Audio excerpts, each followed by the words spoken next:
And we're live. We are live. I believe we are. Something a little bit different tonight. JK, something a little bit different tonight. Mm-hmm. 12th Man is busy entertaining the good citizens of Scottsdale this evening, as per. He's got a big show.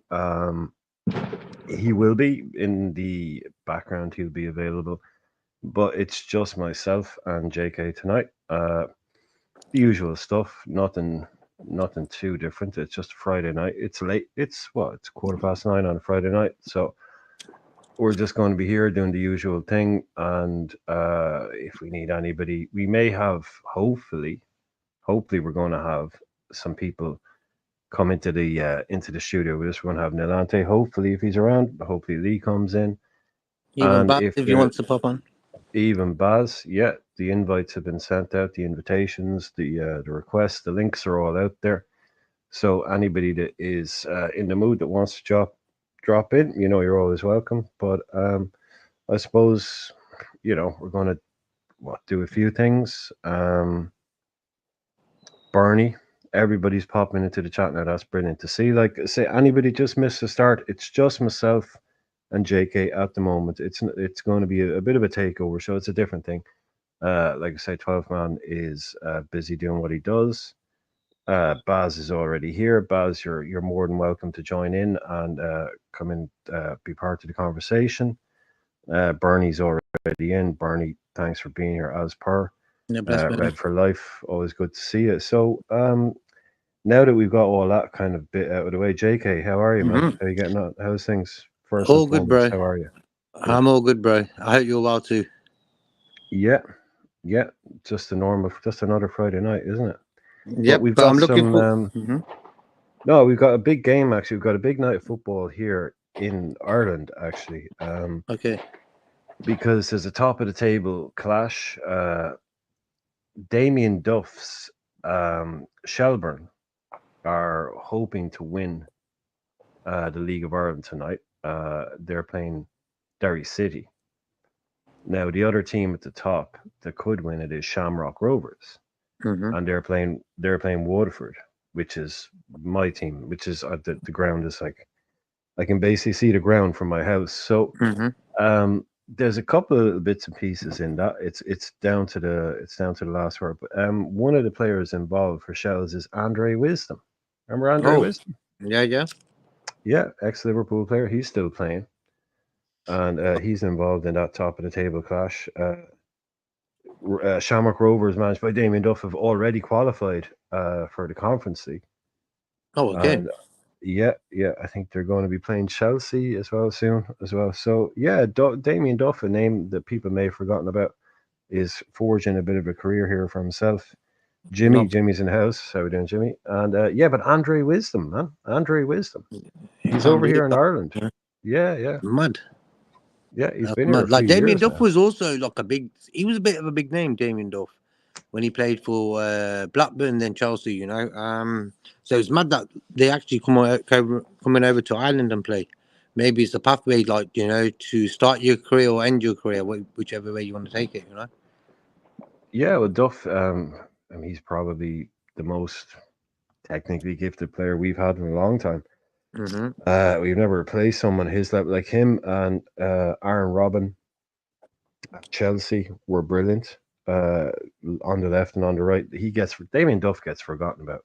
He was amazing at Blackburn, Yeah, and we yeah. almost signed him. It was either us or Chelsea, and he chose Chelsea because it was kind of the start of the Abramovich era. And when we missed out on him, was when I realized that Chelsea were the real deal in terms of Mm-hmm. being able to take players. Very depressing era that time. But yeah, no, he's over here. He's doing his thing. Yeah, Bernie saying I didn't know Damien was old enough to be coaching. He's been at it a while here. He's made a brilliant impression over in Ireland. He's stuck around a while as well. Anybody else? Jimmy's in. Yeah, Red for Life. Few people in. So I suppose you may as well get into a bit of news. Is there anything off the top of your head that start with the Arna Slot stuff? Maybe the press conference Mm-hmm. type things. Go with that. Wasn't a huge amount, really, was there? Just like for me. like, he's a smart guy, Slot, you know. But I think sometimes he might try to play the too smart card. Like for me, he was on about the contracts today, you know. I think one of the reporters in the crowd asked him about what's the situation with Van Dijk and stuff like this, and then he comes out with a comment like if he's not good enough, if the player's not good enough, we won't renew his contract, sort of, you know. It was just a weird sort of comment to make. I understand what he's trying to say, but I think sometimes you don't really need to say that. That's why I think sometimes with Slot, he's doing all right, you know what I mean? On the field, great. But I think sometimes off the field, with issues regarding like interviews and giving answers and the timing of what he says sometimes as well, not great. So I hope he can sort that shit out, because I think sometimes it sort of lets him down. He don't need to say certain things. I know he wants to impress people. He's the new Liverpool manager, you know what I mean? He wants to sort of build an image like the way Klopp did straight away. Bang, we all loved him. But I think sometimes when you try too hard, it don't come across good. And I think sometimes with Slot's answers to questions, I feel that's the issue with him. I think he just needs to chill on his answers a little bit, if you understand my point. Do we have Nolante? Yeah, we have Nolante. Bless, You there, bro. man?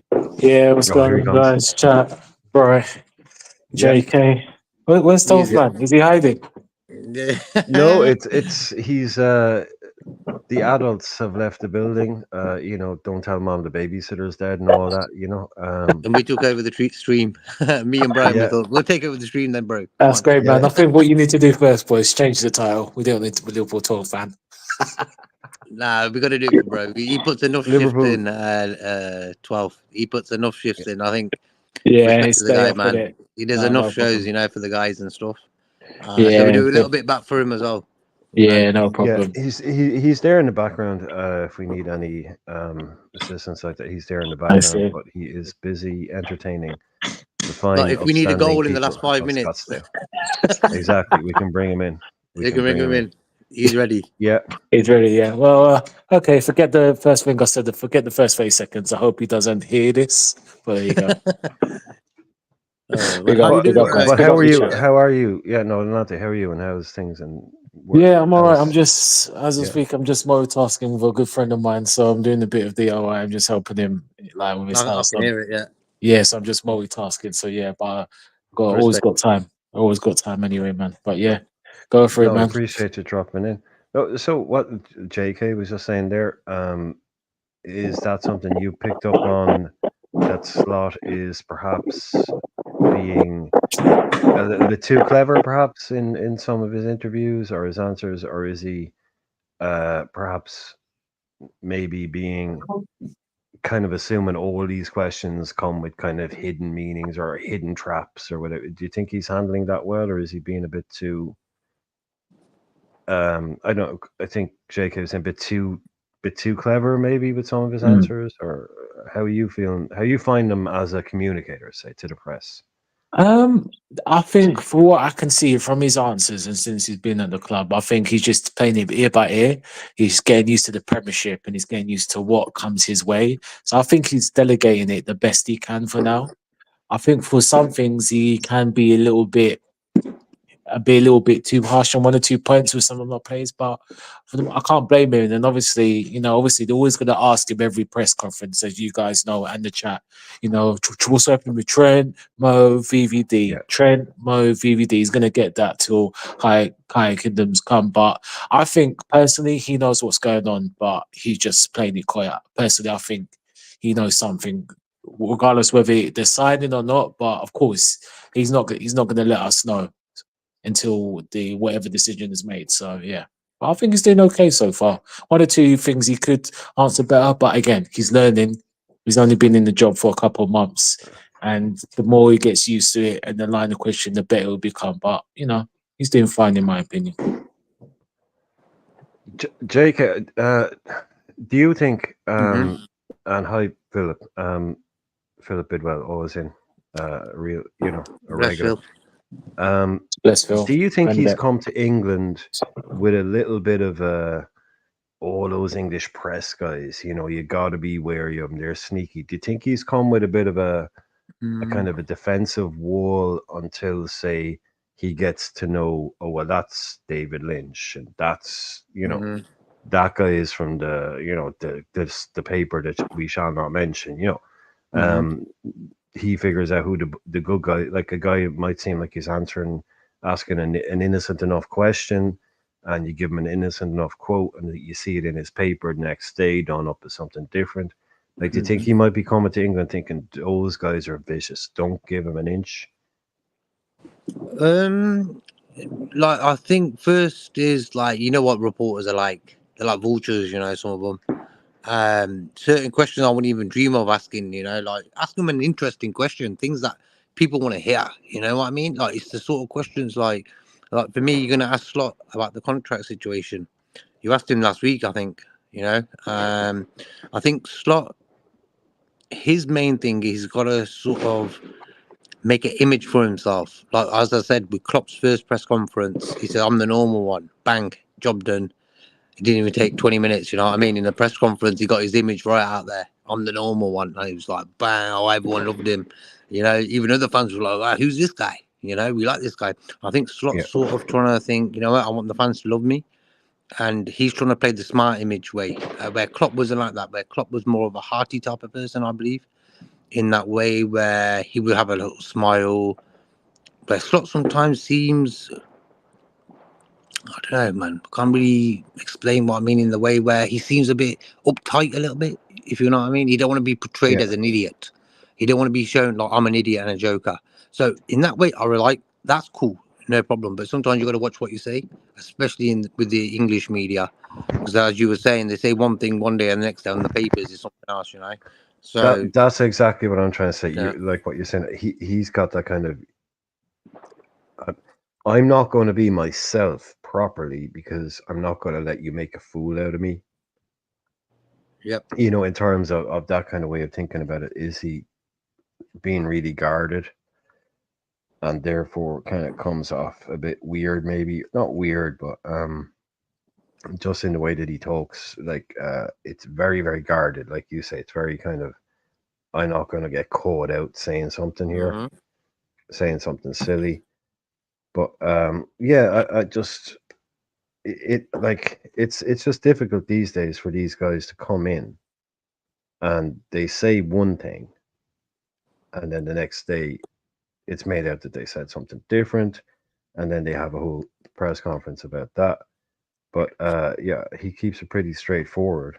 Um, like I, today, what did he say? Really, like, what did you think about what he said about Kwanzaa? What you make on that? He was kind of saying there's no issue. He's going to be a great player, like what you were saying basically last night. He had mhm, a shit game. There's no issue. He's clearly really good, mm. and I'll be using him in the future. But it's kind of what kind of what you said. He said like literally, and again, they're really straightforward. He said he's one of those players kind of when something goes wrong for him, it looks like it's something else is going to go wrong.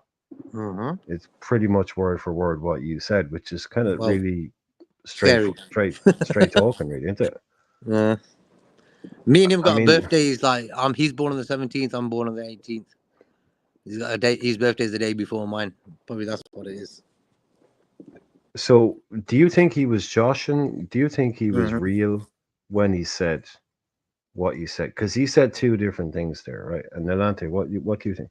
He said two different things there. He said blah blah blah blah blah about the bad stuff, and then he said, but he's going to be. Don't worry, he's going to be the future. Do you think he was being 100% legit there, or was there a bit of kind of soft soap in it a bit, trying to make the player feel better? Because I mean, it was a harsh lesson on the night, and I don't think no matter how you dress it up, I've been around a long time. You can you can tell me what you want me to see, but I'm going to see what I'm looking at, if you get what I'm saying.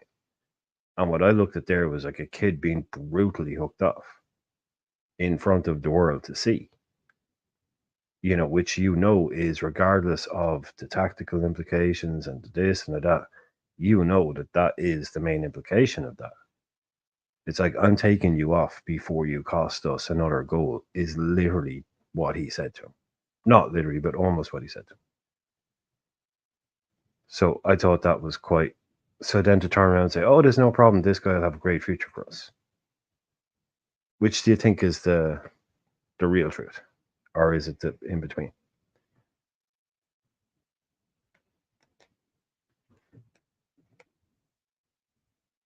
Either one of you guys, you want He's not answer there now. You know what it is, bro? After I've seen the first part of the press conference, where he's on about the contract situation, I sort of had to go. So I've seen that early part of the press conference, you know, where he's talking about the contracts, and then I had to go then. So I didn't see that part about Kwanzaa, so I need to see that. But for me, the whole Kwanzaa situation, look, at the end of the day, a centre back, like when a striker misses 5-6 chances and he's a youth player, it isn't that bad because you're not letting a goal in, if you understand my point. But as a defender, when you make mistakes, it could cost you a goal or two, and it's highlighted more. And that's why I think Slot's sort of, with his decision making, he's trying to look after the team. He's trying to look after the team in that way where he took him off against Brighton with 5 minutes to go, where I said that was the right decision to do because I just feel like he could make another mistake in that game. So it was a bit harsh, you guys were saying, but I think, you know, sometimes you got to think about the team, not the player. And that was one example of that. were you expecting more furor afterwards? Delante, did you think it was going to be more of a story or more of a big? I thought there was. Yeah, no, it's just interesting points you and JK bring up. You see with Kwanzaa, and again, it's again some of the other Liverpool contenders, and this is what gets on my nerves. Some of the fan base. Last season, he had a great, he had a great season last season, and then everyone's doing the VVD hype, like on Coppish, even Drift, Yeah. big himself up. They're going VVV, VVD Kwanzaa, and this is what gets on my nerves. Like, you can't just 5 minutes just hyper play is going to be the next best thing since sliced bread. He needs time to process. He needs time to understand the logistics. He's going to make mistakes, and like I said, and again, it's my opinion. Right now, if everyone's on form, and again, I'm not just saying this, and it doesn't mean he's rubbish. I don't think for that Kwanzaa's better than Gomez on form. And that's not Mancini's being a better player. It's just that he's good, but he's got a long way to go and learn. And now look, a couple of mistakes. Now everyone's getting on his back. And this is what I hate about some Liverpool contenters and fans. They flip-flop too much, innit? I didn't jump on the hype train last season. I said he's good, but he'll get learns again. Once he becomes older, 25, 26, he's going to be a great player. The VVQ stuff. Yeah. Come on. Yeah, exactly, 18 Brian. months Not ago, and this is it. You, JK, and the chat. Tell me if I'm wrong. I've seen this, and this is what gets on my nerves. We've got, unfortunately, a generation of internet fans that just jump on bandwagons for whatever reasons, and then when the player has a bad game, then he's trash, and this is what we have to deal with, guys, and it's embarrassing for me. It's just like again, we've just got football fans just like some keyboard warriors who don't understand the logistics of the game.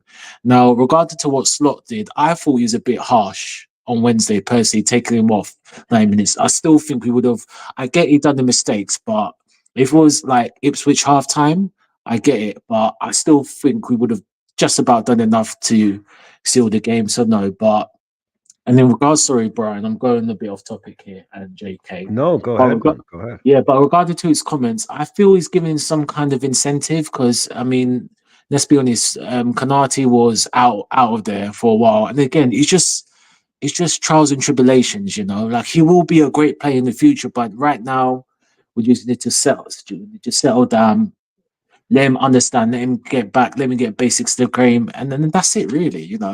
That's it. Yeah, well, he's learned the harsh lessons, hasn't he? Like I said, he's learning the harsh lesson of how football can go. Like, I always thought the condolences thing, I didn't like that. I really didn't.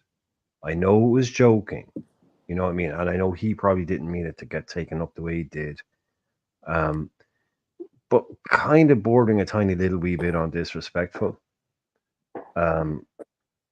And that's really come back to bite him in the arse, which is the point I was kind of making last night. I think this is so fascinating because literally the whole thing has been flip reversed on him.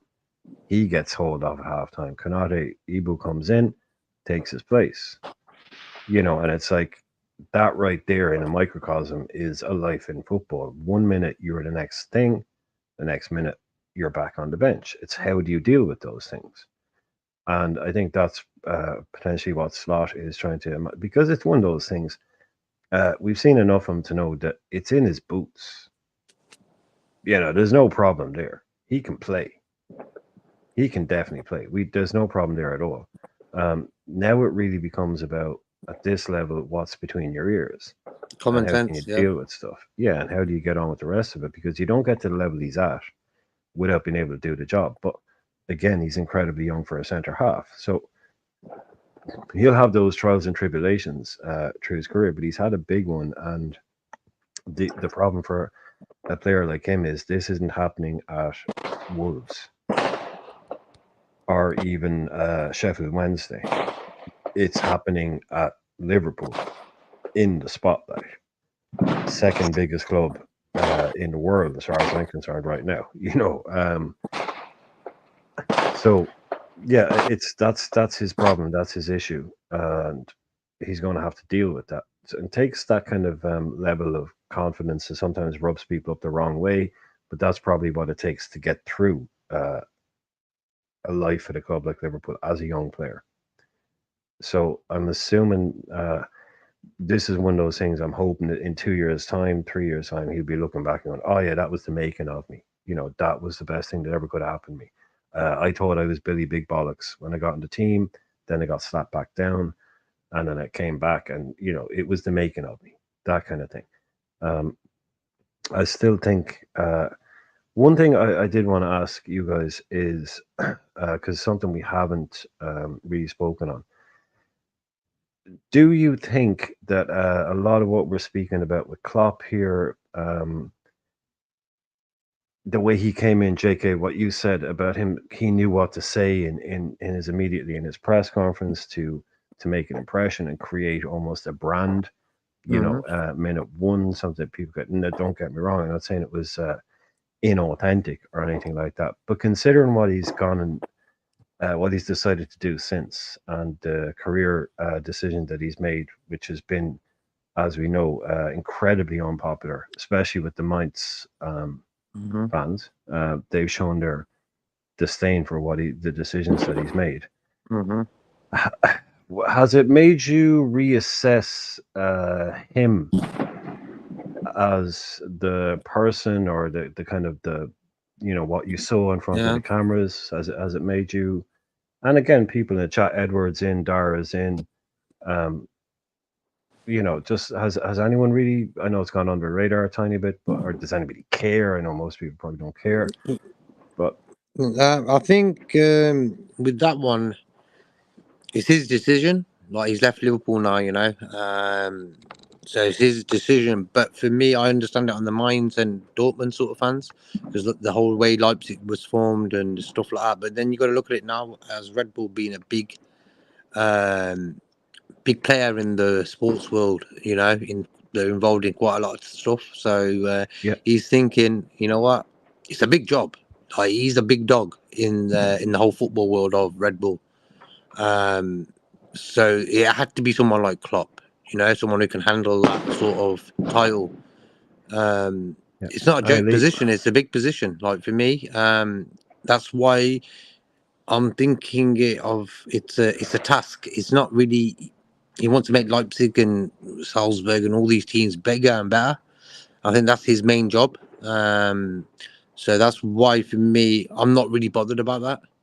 Would you prefer if he went to somewhere like Barcelona, like they got a Hansi Flick now, but Real Madrid or even Bayern Munich or someone, a club team where we might have to face them one day? So for me, him doing that, it's all behind the scenes sort of thing. It's not like we're going to be playing Klopp in a few months' time, a few weeks' time in the Champions League or something, So that's why I'm not really bothered about that. In a weird sort of way, it's okay.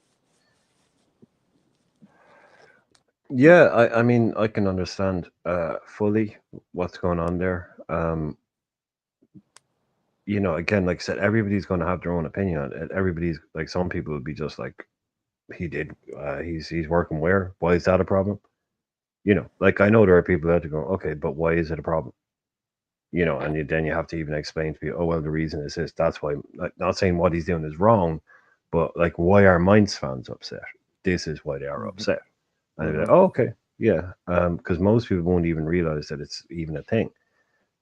For me, yeah, it changes a lot for me, um, and it makes me kind of reevaluate some of the what I always thought was a bit not fake or anything, but if you put me in front of a camera, put you in front of a camera, even without meaning to, you change, you become an altered version of yourself. You're not your real self. Um, so I always thought it was incredibly crass decision. But yeah, I it just shows that maybe there's different layers to people, and we always shouldn't have. Because, like, you'll know, having lived in Germany, you can't watch TV for 10 minutes without seeing Jurgen Klopp advertise about five different things. Yeah, true. So he's always been kind of that guy. Whereas, like, should we? I think it's more about building people up to be people, something that they're not Mhm. is the problem. Like which is what you I were think. saying about players. Just going back to Mhm. what I was saying about people coming in and just going, "Oh, this guy, he's the best in the world." I said, "Well, just wait 5 minutes, because Yeah. if you say he's the best in the world now, then you're going to have to argue with me for the next two Down the road. years Yeah. about how he is I know he's the best in the world. Oh, he's brilliant. Mm. He's always the best in the world. He's the best." And it's like, well, he hasn't been great. Like Darwin, or if it's even a Hazard, it's like, if you go in from day one saying, "Oh, VVQ, he's going to be the next VVD," it's like, just chill, just chill. Give the guy, the chance to actually get in there and prove himself. 21-year-old centre halves, man, they're not really going to be breaking into our team unless they're seriously special. So, and we're talking about him here. Mm. It's a hard life in the spotlight, isn't it? As a Liverpool player, a young player.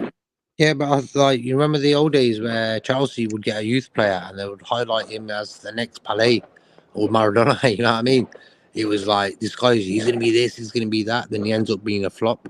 Why? Because they wanted to keep that price value up, and when they were selling one day when he ain't really made it or whatever, why? Um, the Kwanzaa thing was real by us fans. I still rate Kwanzaa. I think Yeah, for me, he's probably England's best upcoming centre back. Like, when you really look at it, he's the best. Like, he's real good. So for me, I got no worries about that. I think what it is a journey from now until he reaches Virgil's sort of level where he's playing every game. I feel like he's going to make mistakes. That's all it is. And because he plays in defence, they're going to be highlighting more.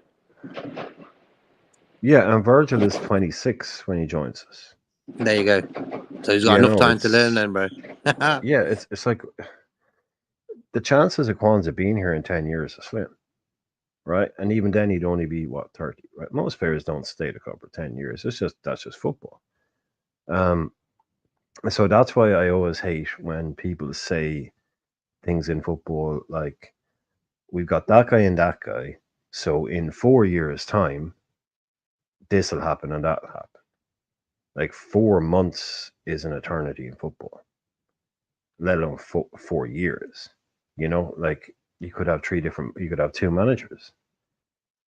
You could have any kind of anything. So it's like, yeah, you got to take it year by year and see what his progression is. But um, yeah, I'm with you. I think you've got a really strong player there, but someone who maybe Slot came in and realized that a like a prick to the ego balloon maybe was what he needed or something. I don't know, overthinking it, but yeah, it's just been, he's had a crazy year, I think, and it will be interesting to see how he comes out of it. But if we were losing games, this would be a much bigger deal. But we're not losing games, Exactly. so it's fine. Lee is Yeah, yeah. here. Everybody that was wondering where, if Lee was on a night out, Lee is here. Bless you. Tracy is safe for another night. We've got Lee. it's just us, as Lee knows. There's no 12 man tonight, so you can have the floor with anything you want to talk about. We're kind of freestyling it a little bit. A couple of things we might really pick up on, but nothing set in stone. No agenda for tonight. So if there's anything you want to talk about, especially people in the chat, please help us out here, because we did this a little bit last minute. We didn't have anything set up, so we would love some suggestions in the chat, things that you want to talk about, things you want us to talk about, hear us talk shite about more often. So yeah, Lee, how are you, man? I think he's gone, but I he'll don't be think he back wants in to a talk. second. He said, if 12's here, not here, I'm not talking. Sorry, guys. Sorry. Yeah, he's gone No, big no. time now. He's gone big time on us now. Uh-huh. He hasn't received his fee yet. That's why he's not No, talking. he's like, He hasn't received his when it fee comes in, yet. I'll talk. Yeah, he's looking at pay. He's just checking his PayPal there now. No one's objective to Jarell, like, in his performance. It's part of Yeah. defenders' growing curve, isn't it? It always has been. I mean, whether he'll make the mark for us or do it for someone else, I don't know. Like, but you know, it's a bad mistake. Like, but it's not the end of the bloody world, is it, for him? You know what I mean? I think Slut said that in his interview afterwards, didn't he? Someone said, "Will you pick him again soon?" He went, "Yeah, if I have to." You know what I mean? Yeah, he's saying why not? I think he's like when we were all talking about last night. It's really when like up until what was that first mistake? It was about an hour into the game. So up until that, he was actually playing what? He was Yeah, playing fine. it's his There was no usual problem. performance, wasn't it? Like his usual performances that we've got from him. Like we've had a few goals conceded and a few goals scored as well. Like when we've had him in the team, but I think like people are going overboard on it a little bit. Like maybe I don't think it'll. Yeah, Make it's just one of the, like I said, it's life in the spotlight, isn't it? It's life in the spotlight at a club like Liverpool. Like I said, if he was playing for Sheffield Wednesday, nobody would be talking about this. Yeah, with me, I've thought since we got rid of didn't get rid of Matip, since his career ended, that we needed another experienced defender. I don't think him and Joe are enough. Like, I think we need another defender as well with Virgil and Ibu, given Ibu's injury record. And you know, I've been banging on about that for ages now. Like, you know, I said it last season when Jarell was doing well. Yeah, he's a great player, but he's one for the future. It's not that he can't play games, you know, here and there. It's just that like he's learning as he's going. And I do feel that we need another defender in January or the summer or whenever it may be, like to help Virgil and Ibu. I don't think him and Joe are enough anymore. Yeah, Joe's still a good player. You know, Jarell's got skills and that, like, but it's not enough. It's not enough for us to win a title, basically. It's not enough for us to win a title, is it? Like, Okay, cool. I think Baz, are you saying you're in the studio? Is it? You're waiting to come in. If he is, if 12 man said he's going to be keeping an eye on things. If he is, yeah, okay. So none of us can actually bring you in. 12 man is going to be monitoring in the background as he's working, and he will bring you in as soon as he spots you there and sees. He's going to be checking the phone. So don't worry, Baz. You just hang back, and as soon as he realizes, he'll bring in. Also, Dara, I don't get the reference. The comment is gone to Brian.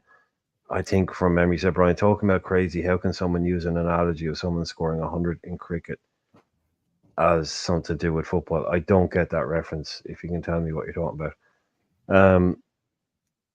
Yeah, but the other thing, just quickly, did you have any thoughts on Klopp going to Red Bull and being a part of that whole? And, no, the not really. Like, it's fairly predictable, wasn't it? Like, it wasn't exactly a shock. Like, so no big deal, is it really? Like, no, because I was saying I actually I think if you googled, Klopp, to Red Bull, Oh yeah, it's around 4 years ago. yeah, The first time I heard of it. yeah. But that was They, dead. This is now. but they're always saying like that they had their eye on him for that role. Yeah, Like they had basically gone to him 2 or 3 years ago and said, if you end up in the situation you're in, there's a role here for you. We would like you to become ambassador. our ambassador, our head of football, basically. And so that's been on the back burner for a long time. So I'm surprised, I'm not surprised at the outrage. I'm completely with the Mainz fans. I'm of the same mindset completely. But to me, it's just like it wasn't a shock or a surprise, because I was like, yeah, I definitely heard that story about 4 years ago that they wanted him for that role. Oh, Dara, I think he was talking about scoring 100 in a test, basically. Not a test. Yeah, not a test match. He meant like in an exam. Yeah, probably that's 100 in a test. Yeah, yeah. But anyway, that's Zuby. That was the Zuby combo. So anybody that wants to have, yeah, that was interesting. That was fun. But yeah, that's that. Moving on from the clock thing, what we're going to It do? was a slight thing of interest, but there was nothing really in it. It was people who wanted to slag Jaeger off, maybe. It's like, oh, what's this business now? It was like, he appeared on camera for about like 30 seconds. Calm down.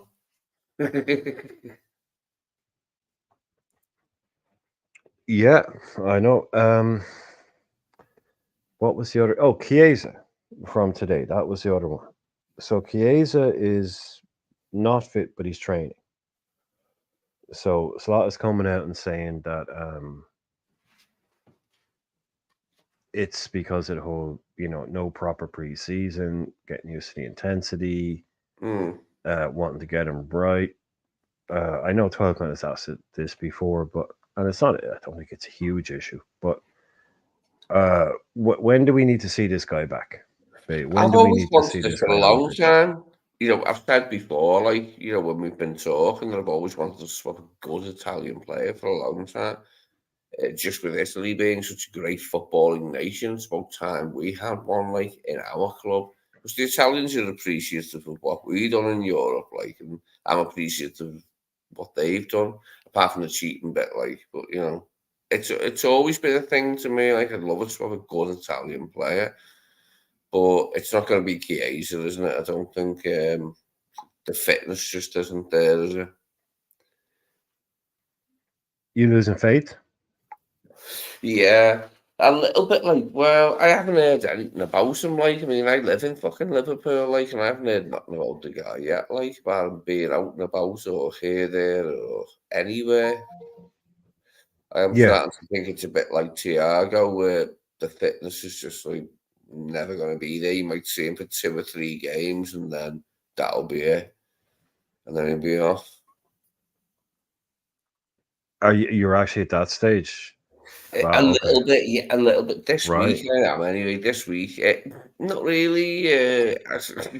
I'm still wanting them to succeed in that, but I'm not sure it's going to happen. Like, I think it was a dud signing. Like, Bit of a rainy week on Merseyside. yeah, it was. Baz, What's the word for it? What FSG done there with that one? It's like sleight of hand, but there's a better word for it, an even cheesier word for it. That's what we've done there. Want it a sleight of hand? Oh, I get what you mean. Yeah. Baz, can you hear us? Are you here? Yeah, I'm here. Big up, guys. Nice to meet you. Nice bro. one, man. Yeah, Nice thanks one. for having me on. Thanks for the invitation. How are we You're all? welcome, bro. Yeah, no Hope you problem at well. all. Everything good? Yeah. Hi, mate. Yeah, I'm talking to you from hospital. I've got my own room. Oh, okay. Oh, sorry to hear that, man. I hope you're well. Yeah, It's ongoing. It's ongoing, but yeah. Okay. I don't want to sound weird, but when I've been to hospital, it's dead nice once you get over like the bad bit, like having them bringing you your food and that, like when you're just lying there. It's great, isn't it? Nice words for Baz. That. You'll feel happier now. Man. I hope you're doing well anyway, Baz. Yeah. Yeah, I'm okay. Just had I had surgery last Tuesday. Still here. Just Oh, okay. yeah. So yeah, I've just been watching a lot of the content on YouTube from the laptop here in hospital. The Wi-Fi is good, so hey, why not use it? Yeah, Yeah, there you that's go, a good Lee. one. We Yeah, need yeah. Meals on silence. wheels and free Wi-Fi. Break your Sorry, ankles. guys. We need signings. We've got to have signings in January. I'm a signings hungry man at the moment, like as far as LFC is concerned. We need to spend money in January. I can't wait till next summer. It's too long to wait till next summer. I cannot wait that long. We have to identify some signings, like in that we've had since Mendy went cold. Surely Edwards and his cohorts have identified someone we can bloody buy. Because we need it in a few positions. We need it in more than one position. Okay, well, let's do that then. Just saying hello to Hollywood Rock. Say hello to Red Armchair. Say hello to Max. Yeah, Baz, 12 man left us the keys to the building, so we just decided to do our own little thing here tonight. Yeah, Um, yeah. It's a house Sounds party like tonight. So anything you want to talk about, Baz? Any things you want to bring up? Feel free. I'm going to freestyle it pretty much. But again, I just quickly just what Lee was saying. With January, so I don't know, Lee, J.K., Baz. How many in January? If we need anybody, how many do we need? What would be your January shopping list in terms of positions? How many? And then we could think about the summer afterwards. But Even if they failed, I'd like to see signings. you mean even if the signings didn't work out? Yeah, even if the signings didn't work out, I'd just like to see some because it's got a bit like stale of lately. Like, But where would you be going? Where would you be going? Where would you be buying centre left back back, centre first. half, For me, yes, first thing, centre half, right? first. Then in central midfield, I don't know what type of player we could get, but I'm sure there must be a player out there who's of a Mendy type somewhere on the planet that we can find. Who's like, I don't know, between whatever age is a good age for them. There must be a Mendy type out there somewhere that they can find. So you're going centre half and holding midfield, is what you're saying. Yeah. And would that be it? Would that? I mean, obviously, if we Now could the go and shopping get list two goes on, man. strikers, Fucking hell, we but for need another. January, just for January, what would make you happy for January? Just would those two lock it up, or would we still need a striker? I mean, Yeah, that's the two places where we need it this season. We get to the summer and then we can replenish again. Like, we can have a look at the wings, we can have a look at the fullback areas in the summer. But now for us to prosper this season, I think we need centre half and a defensive midfielder. well, Bernie is saying the left back is the most important for her. Max is saying we need two in January, but they won't do it. DM and centre half. Hollywood Rock, I think, was also saying that they won't spend. Yeah, I said I the don't know same about thing that. last year. It's got fuck all to do with Janelle's mistakes, mate. It's just that like we haven't got enough centre halves. We've only got 4, and City usually have 6, or at the very least 5 to call from. Yeah, 4 would do me, but yeah, it's a longer season now, so probably it used to be 4 would be enough. Now it's probably 5 you need. True. Yeah, JK, what do you think numbers wise, City positions centre wise? halves, they've all played like loads of games in other leagues, haven't they? Before they come here, they were all used to competition and that, like. Okay. Oh yeah, they don't buy. Mhm. Yeah, go ahead, JK. You go ahead. Yeah. What's your Like, main positions and minimum number that we need in January? mhm. Like the thing is, bro, is I realized like last summer, last year, this time last year, a lot of us Liverpool fans were like, we need a DM this summer, this January, to give Endo a hand because Endo sort of started playing well, became integral to our team last season, I believe, where he was really important. As soon as he went missing, we sort of went missing. So I thought, okay, January comes, we got to get that DM in. Because the summer that we bought Endo, we were all looking for a big DM, you know, like a big name, big player. And we ended up getting Endo. And a lot of us were like, oh, who's this guy? But he showed the fans, even the last game he played in, he played pretty well as well. So for me, I've never had a problem with Endo. He's always I've put a always shift had in. the problem with our defence. Hanson and Lawrenson, that was before my time, you know what I mean? They were in the team like when I was a kid. But, you know, we've never had that brilliance of defence in my lifetime, so that's always what fucking... No, I think like when you look at Virgil and say Gomez in the title winning season, Yeah. that was top class, you know. Yeah, Like but even I this don't want a season, shit we've let team 4 in goals front. in. I don't want a good defence with a shit team in front of it like that. I want a good defence like with an Yeah, but you team in like front of it. What I Lee, want. you said City have got like 6 centre backs. They've got 1 striker, bro. We've got like 5, 6 attackers. You know, in the front of our front part of the game, we've got 6 players to pick from. And maybe They've got some Haaland. in the If amount Haaland goes missing, they're able to grift that of Atletico Madrid, fucking Julian Alvarez. that's mad. Every That fee was just that. It yeah. sort That of fee made me was think mad. about the court case, like, and which way it's likely to go. What do you think, Baz, about this January? Because I don't believe we'll buy anyone, but if we do, I think a defender in the left back, centre back sort of position, and a DM. Andre ended up at Wolves, by the way. The guy we were meant to be going after for a long time, so he ended up at Wolves anyway. Fulham. Yeah. To be honest with you, Fulham, no. No, Fulham. Wolves, bro. you go to Wolves. Did he go I Wolves thought or he was Fulham? I'm Fulham. sure it's Fulham. Either I'm one. sure. No, he's at Wolves. He's actually at Wolves. Yeah, he's at Wolves. Yep. He was Okay. highlighted to go to Fulham, and we were like, huh? Yeah, What's that's that right. all about? But he ended up at Wolves. Yeah. Yeah. Okay. Look, at the end of the day, yeah, we definitely do need signings. We definitely need to look at left back long term. We do need to perhaps look at DM roles as well, and dare I say it as well, even a striker. But these are the things that this is me. Don't dare to say it, Baz. Don't dare to say it. We need a striker.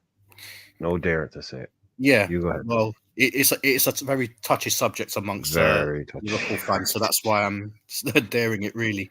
Yes, But very touchy. the thing is, when you're talking about like the manager earlier on, I was obviously listening and stuff. I think Arne Slot is a very cold, calculated footballing man, and I think you're not going to be getting signings for signing's sake.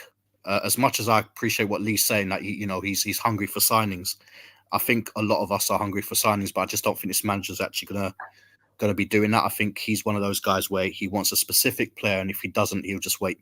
And that could mean even if he doesn't find a DM for the next 2 years, all right, you won't see a DM coming in. That makes him the perfect manager for FSG, doesn't it? Well, essentially, yeah. But Baz, can I ask you a quick question? Because you're on the point that do you think that right? Look, we wanted Zubi, right? We didn't get him. Grav comes in. Jesus, what a player! So have we now gone from needing a Zubi to come in that Grav will be backing up to only needing someone to back up Grav? Because I don't want someone coming in taking Grav out of the team. No. Have we now gone to only needing a Gravenberch understudy, as it were, as opposed to needing a £60 million guy who's going to come in and anchor our mid? Because we've just found a guy that's going to anchor our mid, and he's. I think, yeah. Well, what I think, I mean, so just touching on Grav for a little bit. Obviously, last year I wasn't really much on YouTube, but the year before that, I think we had just signed him or something along those lines. He didn't get his opportunity. And this guy, I always said he was a cheap Jude Bellingham. Now, obviously, he doesn't play Jude Bellingham role, but I think when you look at his age and what this player is about, when he was at Ajax, he played in a DM role. He played in an advanced role. He played in the 8. You know, he's a brilliant player, and I think he's had this opportunity, and I think he's going to be a mainstay. But you can appreciate he's still quite young, and there's a lot of games. You know, a club like Liverpool, we play over 68 games. We do need to obviously rotate. That's why I want to sign him. I want to sign him alongside him. And I think to answer the Irishman's question, I think he still would want a midfielder like Zubimendi. Whether he gets Zubimendi or someone else, I think you may have someone coming in like that. And I think what that does, as much as McAllister's been brilliant with Gravenberch there, I think some of these players do need rests. And I think if you get one good quality player to be in there, then it also frees someone like a McAllister to challenge Szoboszlai. And that's another thing, obviously, Szoboszlai playing as a 10. You know, Szoboszlai for me hasn't been that great. He's full of energy. Don't get it twisted. He's not a ridiculously rubbish player, but I mean, you've still got, you know, I don't know if he's settled yet in this team, and I think, you know, in order to keep a player, you know, to start performing and stuff, you need, you know, someone challenging him or someone like saying, "Look, I'm having your shot if you don't." Yeah. So yes, Never so have too many good players. Never have too many good players. Absolutely. So I do think if Slot can potentially find a Zubimendi or something along those lines that he's interested in, I think you'd see one of those.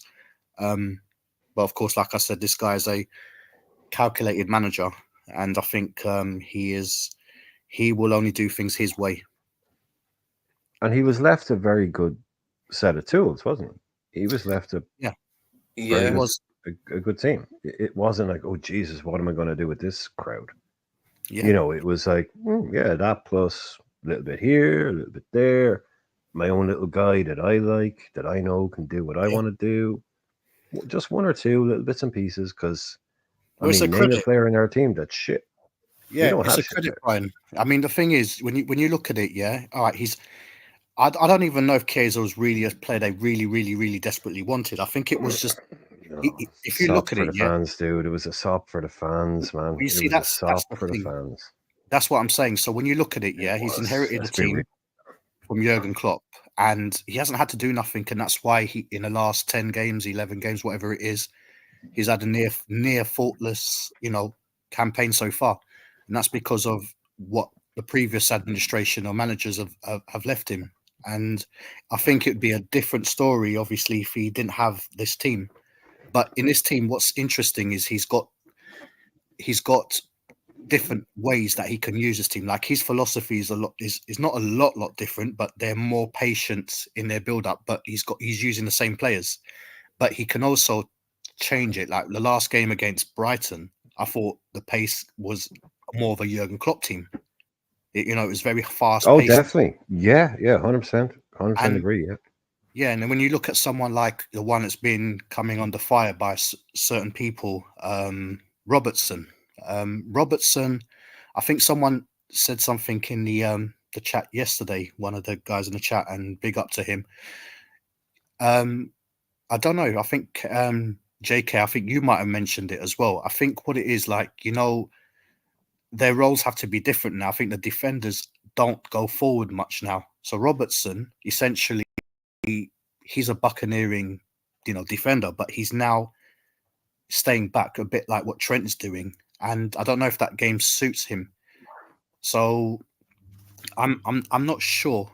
I'm not sure. But I think with the team that he's been left, certainly he can mix and match it. He can play like a high pressing thing, or he can, or he can just do what he can do. Trent's assists are burned into my brain, but similarly, so many of Robbo's assists burned into my brain. I mean, they were neck and neck for a while, weren't they? Like for assists, just overtook him.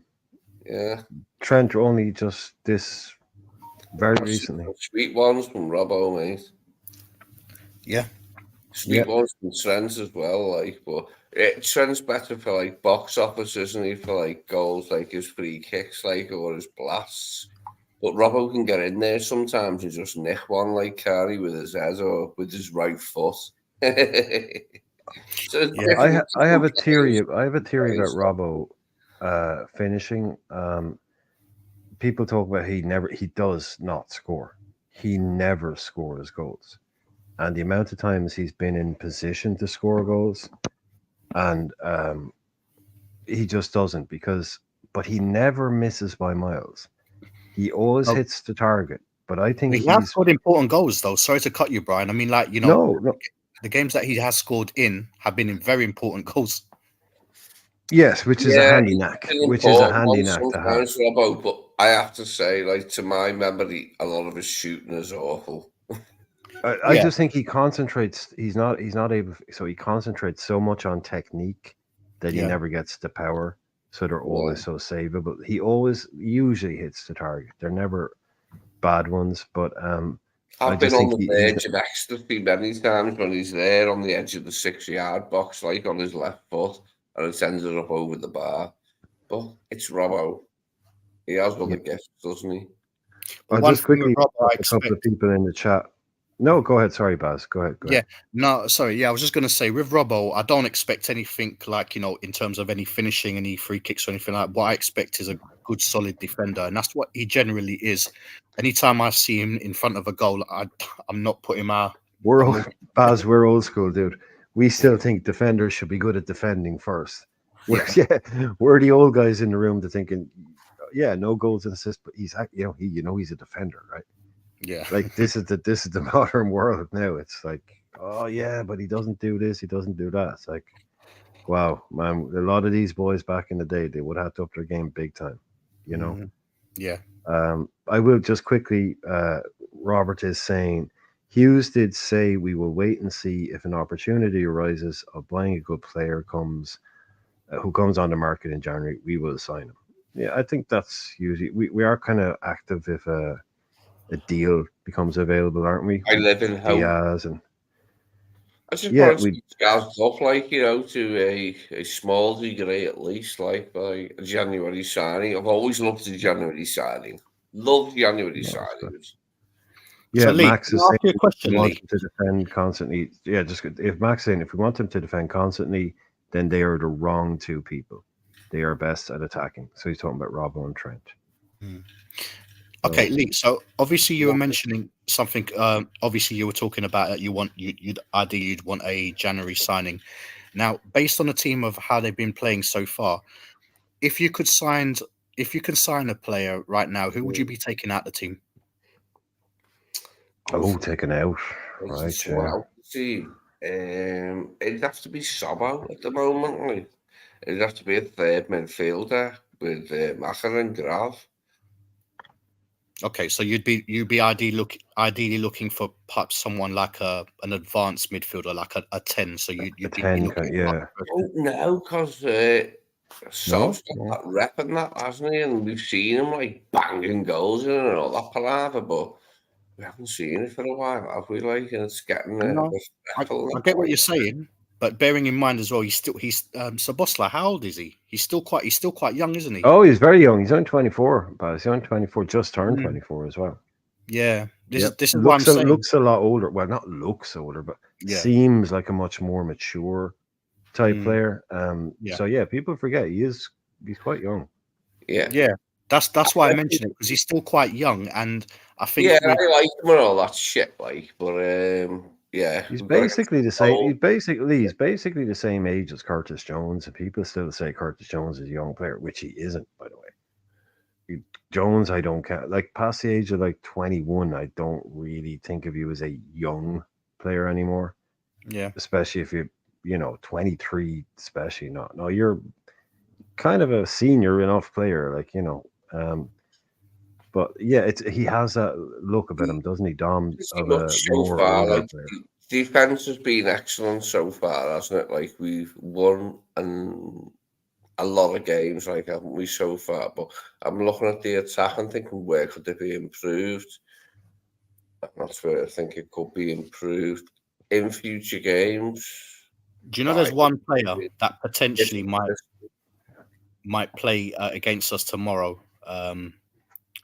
He plays. Hey, Norm. He's a striker. I think he potentially could be a great player for Liverpool. Oh, Evan Ferguson.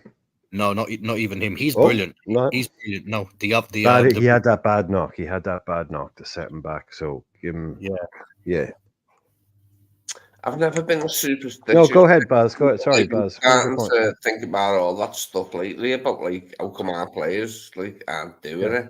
I mean, we've only had No, one sorry, draw, Lee. haven't Sorry, we? Lee. Baz was just. We had to draw with Arsenal, like, and it's all gone bad, hasn't it? Like, No, just sorry, Baz. You're talking about Pedro, is it? Joe Pedro, or that's it. Yeah, I think that's the boy. he Great little player, isn't he?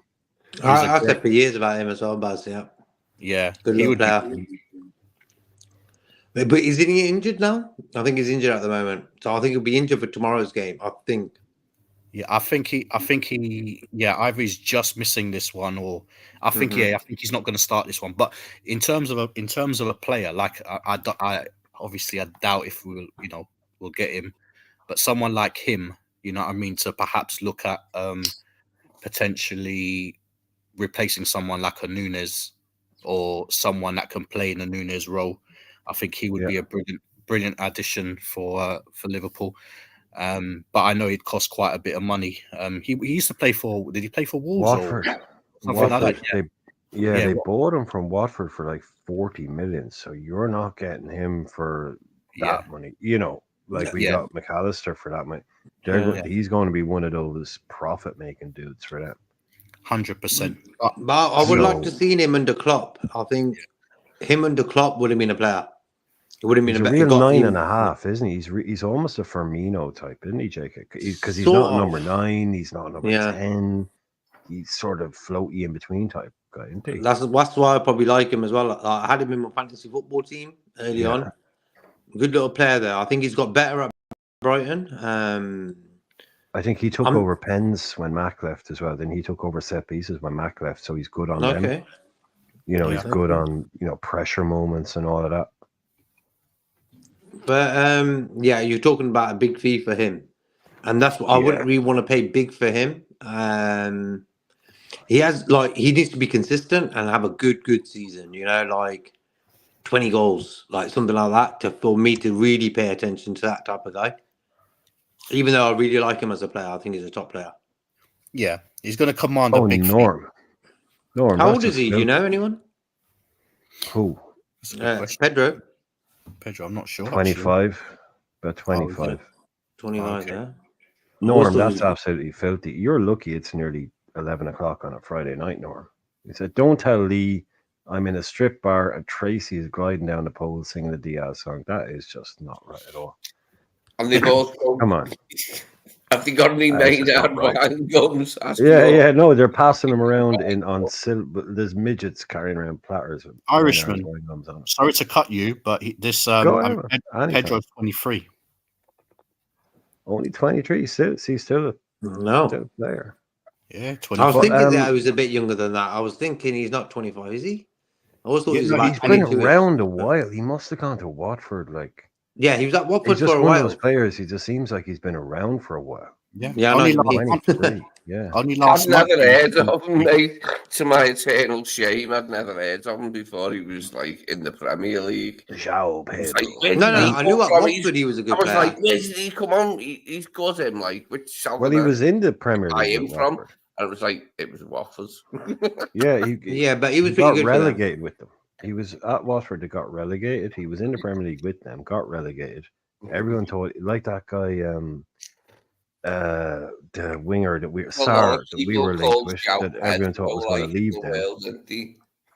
Yeah, but they all thought like he actually ended up staying there. But then eventually it was like, oh, he's going to go, one of those big clubs, and then Brighton. And Brighton never spend big on players.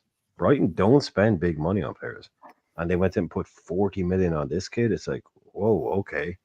Like if Brighton, like the king of the good transfer, I think you're going to spend that money on a player, you must be a serious prospect. Now he has had injuries. It's the same with that guy Enciso at Brighton. He played against us the other night, Paraguayan, I think.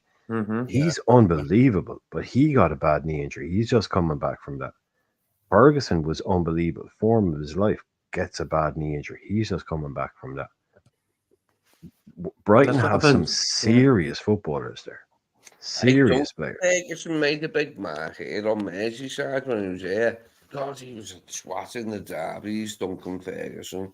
Fucking excellent player, like, you know what I mean? Look at what he did. You make me laugh, man. That massive, He's on about Duncan Ferguson. We were on about this guy from Brighton. that massive transfer to Newcastle. That was like, I thought it was a lot of money, and then he come back again. But he was a thorn in our side all the time in the derbies. Every time we played Everton in the derby, Ferguson was a cunt to play against. Well, that's the YouTube rate gone for tonight. Anyway, so yeah, we can say anything we like now. We can say anything we like now. We can bring up KJ. I just got a question for you guys. Go ahead, Jack. Go ahead. Yeah, like who do you reckon our front three will be tomorrow? Do you think Gakpo will start or Diaz? I think Gakpo. Gakpo, I think, starts. Has to start. Has to. You don't score 2 goals like that and get dropped. That's just not on. That's not on, is it? No. Yeah. Sorry, Diaz. That's just. Even Diaz could be like, "Oh, cool, totally get it, man, totally." I was like, I scored a few times goal the other day. You know, it'd be funny on the both side. I mean, you got to leave Salah in. I mean, it's obvious because he took him off with enough time, didn't he? But it is Slot, man. He's pulled some weird ones out of the hat. He's pulled a couple of weird ones out of the hat. But Baz, I'll just quickly go back to your question. I won't take forever. The one thing I would do in January that I think that would be, we could do this, we could do that, left back, centre half, but we've got Konza, we've got Gomez, we've got Kanate, we've got we haven't done enough. We've got Simicast, we've got Rowe, but I'm just saying but Lee, I'm going to try quickly just give Baz an answer. We've got a load of players, right, that if we had to get through to the summer, there's enough there, we probably scrape through. But to me, a difference maker, and this is pure fantasy, I would be, and you were saying which player would lose out. I would swap Darwin for Lautaro Martinez in a motherfucking heartbeat, and I think it might win us a title if he came in and started firing. That guy has been banging goals in for nearly 4 years now. He's still only 26. He's fire. He's ridiculous. He's Argentinian. He's hard as nails. He's built for the Premier League. You're not bullying this kid. He's not losing. He's going to come in and he's just going to score goals. He didn't do 26 in one season at Benfica and everyone's lost their mind. No, this guy has done it at a very high level at Inter Milan for 3 years now. He had one off season. He had a great. Then he comes in from the age of 21 to the age of 26, non-stop excellence. Never gets talked about, Lautaro. Never gets talked about. He's been one of the best strikers in the world. Last 3-4 seasons. That's a easy. good one. Yeah, that's like you said. I mean, that it'd be amazing if we could get someone like him. But I think, that is literally a fantasy. I think. 150 million they'd want for him. No chance. They just locked him down on a new deal recently. Yeah, that's the thing, innit? I think when we talk about players, I personally would I would want to be looking at potentially. I know this ain't going to happen now, but if I was a Liverpool manager right now, and I might hit a bombshell as well by thinking, you know what, let's start planning. Let's start planning on perhaps looking at right backs. Now I know Conor Bradley's been brilliant. I know he could probably just slot in there for Liverpool, and that if someone like Trent does leave. And I mean, I'd be looking at, okay, right, well, we need to look at that role. I think we do need to look at a DM and a striker personally. That's what I would do if I was a manager of Liverpool. I'd be looking at over the next year or 6 months or literally about a year. I'd be looking at perhaps replacing, and even potentially, I know this might be a little bit of a bombshell, but perhaps looking at another right forward just in case Salah leaves. Oh, that's only prudent, surely. JK? Like when I look at our attack and defense, like the Salah replacement is like it's like slot replacing Klopp, you know. Like for me, I like the guy from Real Madrid, Gula, the Turkish lad. Hasn't Oh really had a yeah. lot of game time. Like Oh for me, yes. he's got the basis of being a good little player. Yeah. I wish he was Klopp was still here and that guy could work with Klopp. I think Klopp would have turned into world class. You know, like I think at Liverpool he will get game time. Real Madrid is really hard to get into the team. Hence why sometimes I don't understand why the players do it. It's just like going to be sitting on the bench and stuff. I think they do it because of the status of it. Oh look, I play for Real Madrid. Hard to So turn down.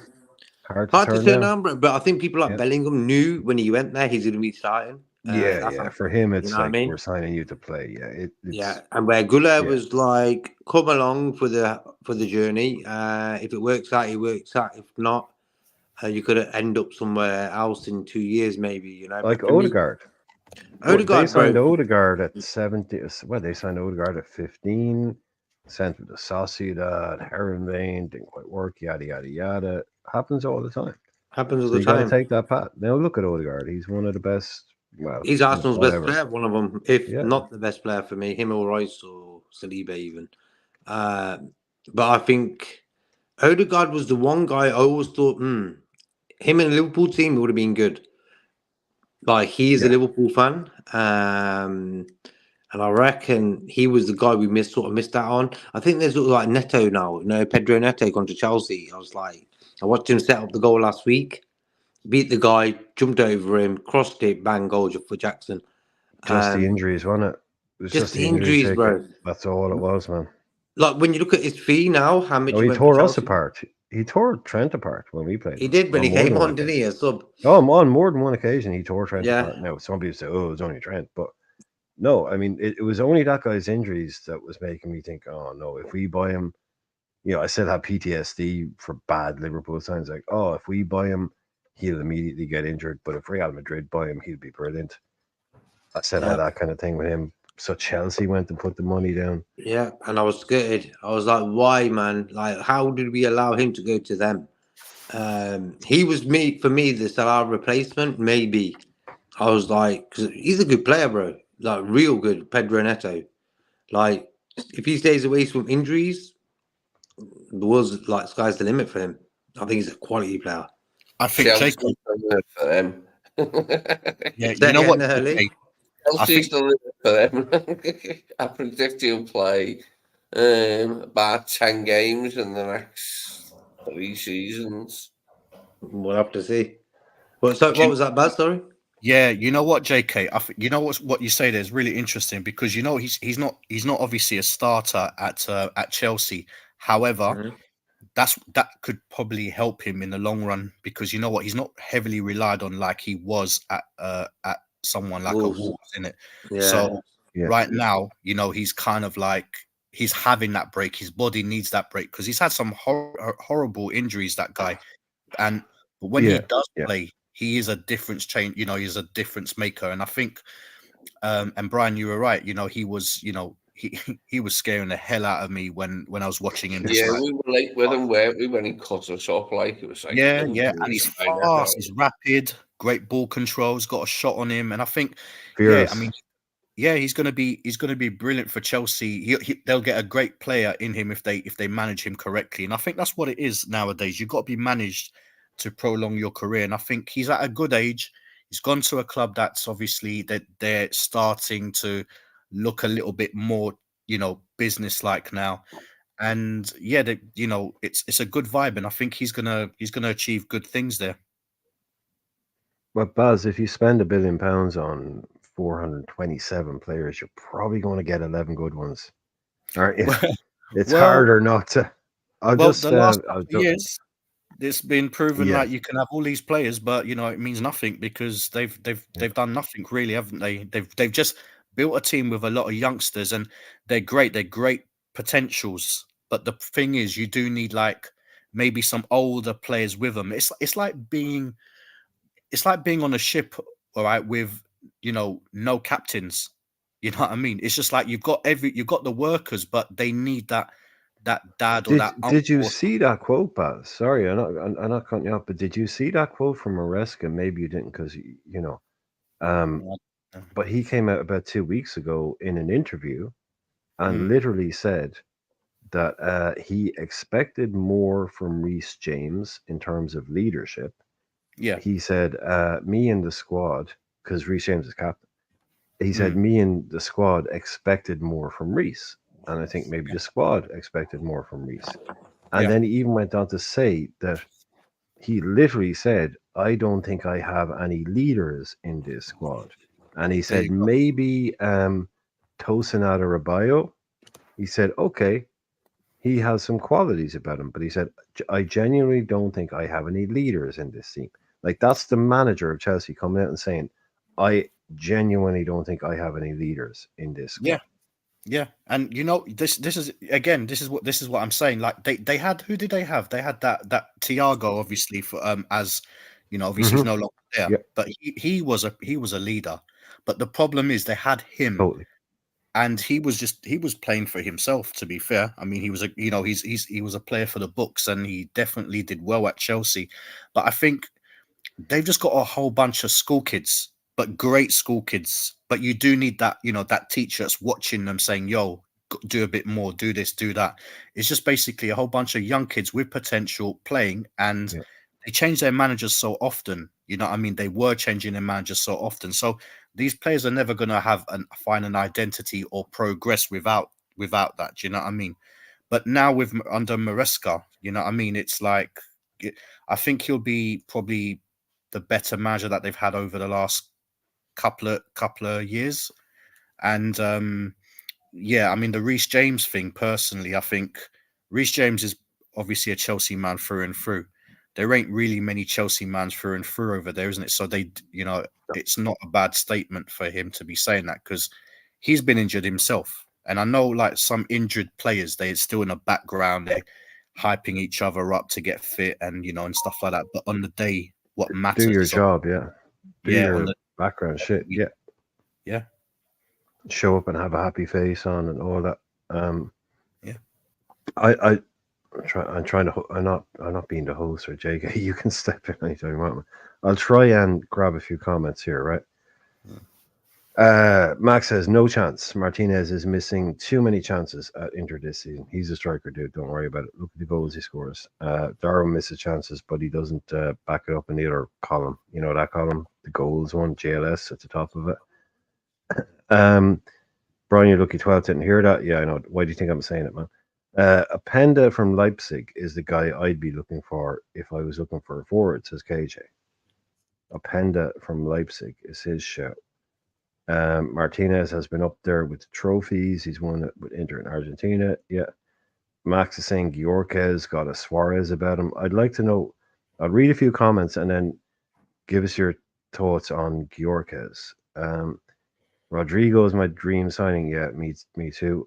Norma saying, I think Carquez is a good player at left back. The guy at Palace, he's really good. Still think Robbo has more left in him. Just to give him a rest. Yeah, I think I need a replacement for Simicast, to be honest with you. Rodrigo, awesome. Goulart more with 10. Yeah, you only... So, And Norma saying, we are short in my view, and it will cost us eventually. Yeah, I believe so too. The squad is not thin on numbers, but it's thin in key areas, i.e. Gravenberch and striker. But he's right. And yeah, that's what I think. So, lads, quickly, thoughts on Gyökeres, if you don't know anything. I mean, I know he's a bit of a random. He's gone a bit nuts the last couple of years, but I know JK will know a lot about him because he was at Coventry. There's a lot. I think there's a lot of hype around him. He's a good player. He's a goal scorer. I'm not sure if he's like a Liverpool type of player. We'll have to wait and see. But the fee's going to be crazy for him. You know that already. Oh yeah, Sporting, man. Come on. So start with a 1. Yeah. Start with a 1. Yeah. And that's what football's like nowadays. Gyökeres, not a lot of people can really say like, how he plays his game, you know, but he's worth 100 million. That's how crazy football is right now. You know, I think even if you ask the chat, like, how does Gyökeres play? What type of player is he and stuff, you know? A lot of people wouldn't really know about that, but he's worth 100 million. It's so crazy. But did someone say in the comments? Until the summer. I doubt we'll buy a forward now until the summer when Mo leaves. Did someone say in the We'll buy a comments forward. that he reminds them of Suarez? Suarez, yeah. Yeah, and I was like, I don't really yeah. think that. I'll just bring it up again. There, it was. Yeah, Max was saying Gyökeres got a Suarez about him. I'll insert the Okay. word. He might have maybe a Suarez vibe about him or Suarez feel about him. Mm-hmm. I know for a fact he's quite good at like all of the other stuff, like dribbling and this kind of stuff. He's a crazy story. He's a guy who kind of got discarded almost and ended up at Coventry and then goes where did he go? Then ends up and just explodes basically. But the numbers he's been putting up over the last 2 years, I think, are basically on a goals per game or goal involvements per game. He's like up there with, the Messi's or for single season type stuff. Not his best season, but at a very high level. So, but he's only done it in Portugal, and we just had our fingers burned. Like I'm saying it, we've had our fingers burned massively by Darwin Núñez. Potentially 85 million from Sporting off the back of 123 goal a season, and Jurgen Klopp getting hard on in a technical zone, which we all did that night. I saw him tear us. So I saw Darwin Núñez do things to us, when we played Benfica. It wasn't nice. He looked fabulous. It was like, okay, I get it, but yeah, we went hard on it, and I think we've had our fingers burned on that. Like if you said to me, like Gyökeres, who if he was to be able to continue what he's doing and take that from Portugal to now come back to England, which I kind of think he would, by the way, but there's no guarantee. Cool, go for the guy. Or do you want me to go and take the same money and potentially take someone like Lautaro Martinez, who's been doing it consistently at all levels for 4 to 5 years now? Because this guy is still a coin flip, Gyökeres, for me. But at the same time, it would be very Liverpool for him to come in and be a Suarez or something like that. And I'd love to see that. But we're very wary these days, aren't we, with money? You go out there and you get it wrong. I don't think we're that kind of club now that goes out there and takes a Gyökeres or Martinez. I think we're going out there looking for someone different. I don't know. But anyway. So you guys, Gyökeres, yes or no? No. No, Lee, no. Resounding no. No, okay. I'd be honest, I don't know much about him. So quickly, I'm just going to say I don't know much enough about him to actually say anything. But from based on what I've been hearing about him, he's gonna be out of our reach. I don't think Liverpool would pay that, some huge money for him. Man United will. Yeah, well, yeah, clearly they've Palmer on go now as well. Like Portuguese. But for me, he could be like a United sort of forward. He looks like that type of guy. I think our next signing is probably going to be somebody who's played in the Dutch league at some point. That's the feeling I get about our next signing. I don't think we're going to sign anyone. That's just been mentioned. There's a name. Max has just put a name there that I would also love us to buy. I'd like to know what you guys think of Alexander Isak. What would you think of him? I'd buy him in a heartbeat. I need to start off with this one. This is my dream signing. You know what? The quicker we can sign him, the better. I think this guy's got so much about him. I look at him and he just reminds me of Thierry Henry. I don't know why. He's brilliant, isn't he? He's absolutely brilliant, man. Yeah. Oh, he's so good. Yeah. trust me, if we can get an opportunity, or if he was interested in a Liverpool move straight away, he's probably my dream signing right about now. Like, you know, someone that we could realistically perhaps sign. He would be the one. I think you're not far. I actually think that's the word there. I think that is a realistic sign. Like Lataro's not realistic. I think I think he wants to leave Newcastle because he realized, oh shit, actually, these guys might be like the biggest and bestest in the world, but not before I'm 30. You know, they're not winning titles tomorrow. You know, it's going to take them 4 or 5 years, maybe. I think he's looking at a move. I would take him tomorrow, man. He's so good on the ball. His dribbling is, yeah, I think he's 100 million. Yeah, probably. Yeah. I don't know what you think, JK, Isaac. I think JK. Agree. Him at his best, right? Him at his best in our team would be excellent. We'd have a forward then. I mean, is it unreal? Like, is it unrealistic? You could take. I mean, if the guy wants to leave, I mean, I think he's viable basically, but it would be like we're prepared to go to 100 million for a player like Caicedo. You know, we've gone 85 million potentially on Darwin, and that was 2 years ago. So that's easily 100 million in today's money.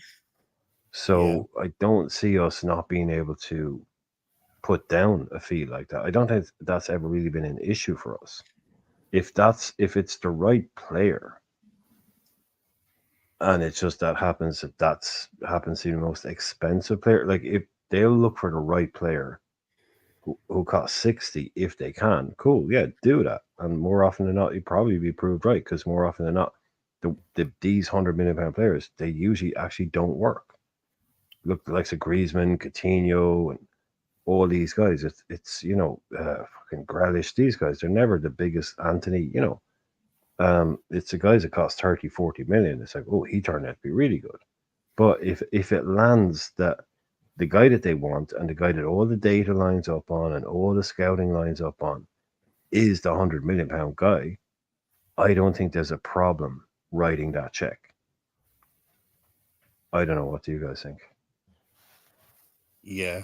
No, that's true. I mean, look, anyone you sign for big money is always going to be on the spotlight, and then you've got to look at, will they adapt and stuff like that. But when you go and spend big like that, you know, I'm pretty sure like Liverpool's scouting, they'll do the necessary checks to make sure this guy is, you know, someone that could fit into the system or to the way we play.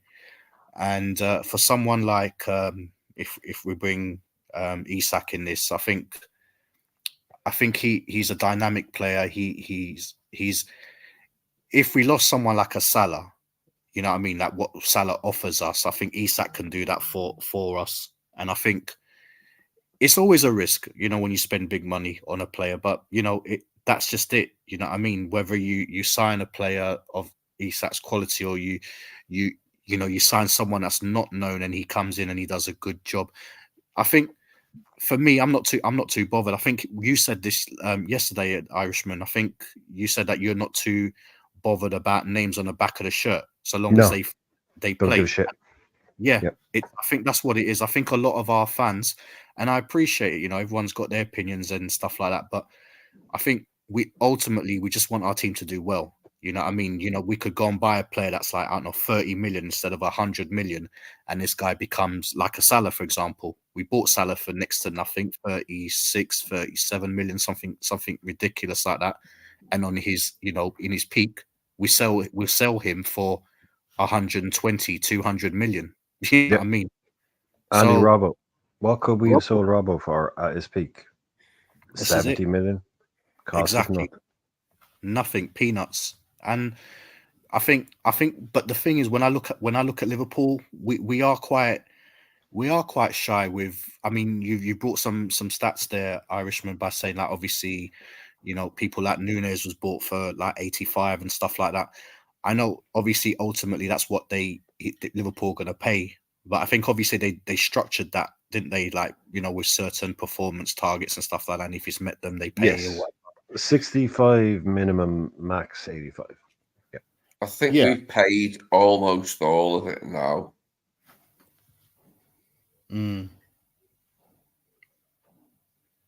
But I do think like, you know, we definitely need to look at someone up front. I mean, the thing is, it sounds like I'm not keen on Nunes. I do like Nunes. I've already looked at him now. It's like I don't expect Nunes to be no prolific scorer, but what I expect from a Liverpool, as a Liverpool fan, is that you put your effort into it. And the last 2 games, he's put his effort in. He's perhaps not scored goals and stuff like that. Or has he scored a goal recently? He hasn't, has he? The last 2 games. He has a lot of assists last The, season when he was in the team. the other didn't he? game, He scored a He is- lot of assists. It's Arsenal, he got didn't the game off the Salah header. That's right, yeah. But I mean, you know, in that game, and even against Chelsea, when Jota got injured, you know, Nunes came on and he was brilliant. And I think if you're putting effort in, you know, when you look at Firmino didn't score many goals. You know, I mean, he had maybe one prolific season, but he did a job for the team to let Salah and Mane do the work. If Nunes doesn't, fix them up, like he comes in and like backs into defenders and troubles defenders and just sends one through to We're still Salah. judging him on last season, really, aren't we? We haven't seen him much this season. We're judging him on last season mostly, aren't we? Still, like, and the ones before that. I mean, that's his body of work. You know, if I'm going to be judged by somebody, I want to be judged on my body of work. It's a phrase Pops uses. It's the body of work. Like, and I'm not going down to is he, but like when I talk about the guy, I talk about what he's done since the 31st of July on the season The he Real signed Madrid thing, up until today. I'll never forget that. But Lee, people come and say, "Oh no, Black you need to heel. forget all that. He will do this." And I go, "I can't judge a guy on what he will do, on what you're telling me he will do. I can only judge a guy on what I've seen." And I was told I couldn't judge him after a year. I was like, "Okay, cool," because everybody else around him was getting judged after a year. Okay, cool. Can't judge him after a year. I'm kind of think I can, but anyway, can't judge him after 2 years. No. You need to. No, he's only been here 2 years. See what he can do. With a new coach. And all I say to these people is basically about 6 things. It starts with Ian Rush, then it goes to Robbie Fowler, then it goes to Michael Owen, then it goes to Fernando Torres, then it goes to Suarez. These are strikers, right? This is Liverpool. Rush, Fowler, Owen, Torres, Suarez. Even Salah. Those are strikers. Those are numbers. But this guy, after 2 years, scored about a dozen goals. Works hard, runs around a lot. Costs us nearly €100 million. I mean, when are people? I mean, what? Sometimes I wonder what game I'm watching. You know, so I can't judge him. You can't judge him. Like, I think I fucking can. He hasn't changed since the moment he got in the door. He's still the same player that got here, capable of scoring a worldie, absolute worldie. Runs around a lot, works hard. Every player in this team, if you don't run around and work hard, get out the club. You know, just if you're not prepared to run and work hard, get out the club. That's not a thing, really. You know, causes a bit of this, cause you're a striker. You gotta score goals, man. Gotta score goals. Guy doesn't score goals. So, to me, after nearly 2.5 years, I mean, rip it up, wash your hands, move on, and do something different. Get as much back as you can. Like a lot of effort.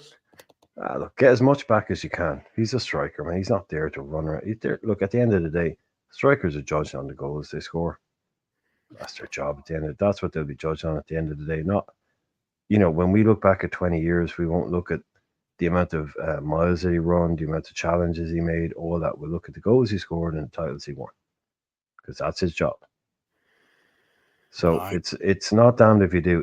If this guy costs 20 million quid, I'd be like, look, it was a gamble. This guy is potentially, if he reaches the highest number, is the most expensive player we will have ever bought.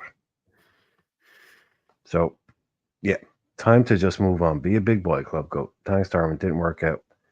Give us a number for that Lautaro guy, and you go and join Frankfurt or something. He's still at a good age. That's the thing. He's at a good age to sell as well. You know, if we could still sell him and still command quite a decent fee. 40 Baz? Would you be, if you found out tomorrow, if you followed, if you were a fan of a player of a club like Leverkusen or something, and you found out that tomorrow your club is about to bid 40 million quid to 50 for Darwin Núñez, what would you be thinking? It's interesting, you know, because I mean I respect everything you say, and you're right at a lot of it. If I'm looking at it for me, if I don't have someone that's scoring goals there, then I wouldn't even look at him.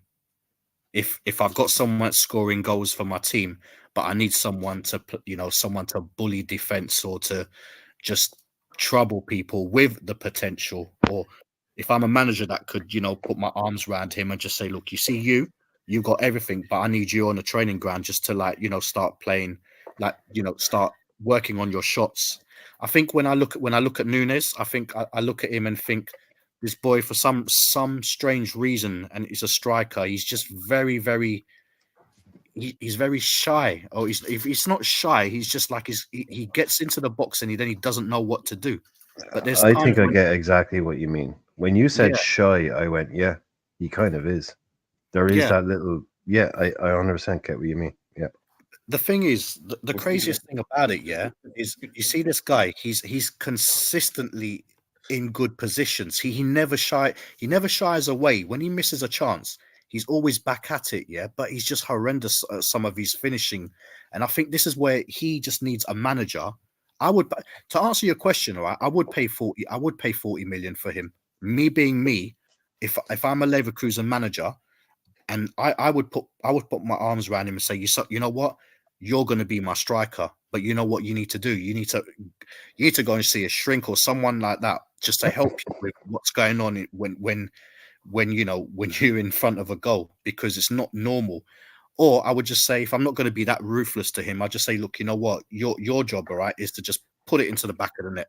Don't worry about a lot of things. And I think his physicality, he's got pace, maybe not great trickery, stuff like that, but he's got everything to be better than Haaland, dare I say it. Oh, okay. Well, that took a hard turn at the end. Yeah, okay. No, seriously. You look. No, that was big praise. Big praise. Like, yeah, I mean, he is a brilliant. The thing is, I look at him. I rather him in my team, with Haaland's finishing. That's it. I mean, that's a dream. Oh, strike. hell yeah! Oh, he's quicker than Haaland. This is it, and he works harder. He bullies people, whereas Haaland, he's a hard worker. Definitely works harder, and he's difficult to get off the ball because his hunger in front of goal is a lot more than Núñez. Núñez is more like, I'll do well for the team. I'll barge off a few players out of the way. I'll get Salah to score a goal or assist.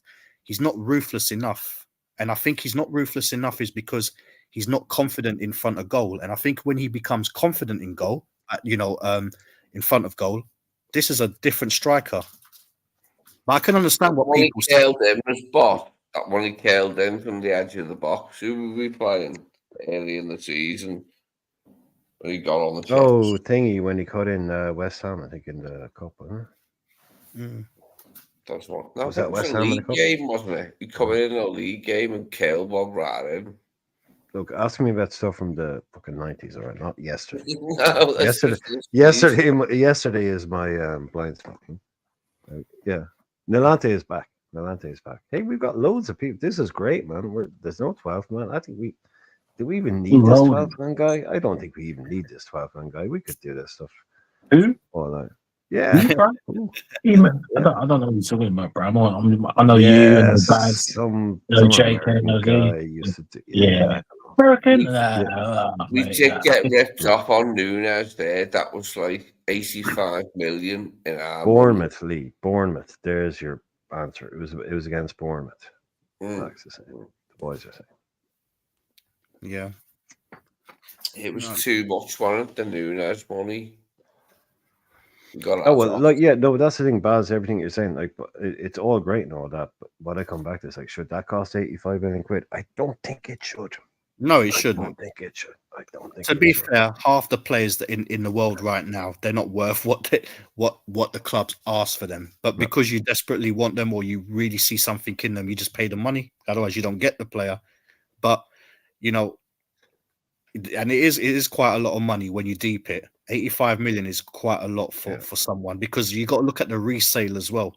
You know what I mean? Is if he came in and he did a Haaland or maybe just slightly not as prolific as Haaland. Let's just say he just bags like, I don't know, 15, 25 goals a season, yeah? Is he worth more, you know, when you come to reselling him to someone like a Madrid or one of these big teams, is Or he in going a swap deal with Inter for Lautaro Martinez, maybe?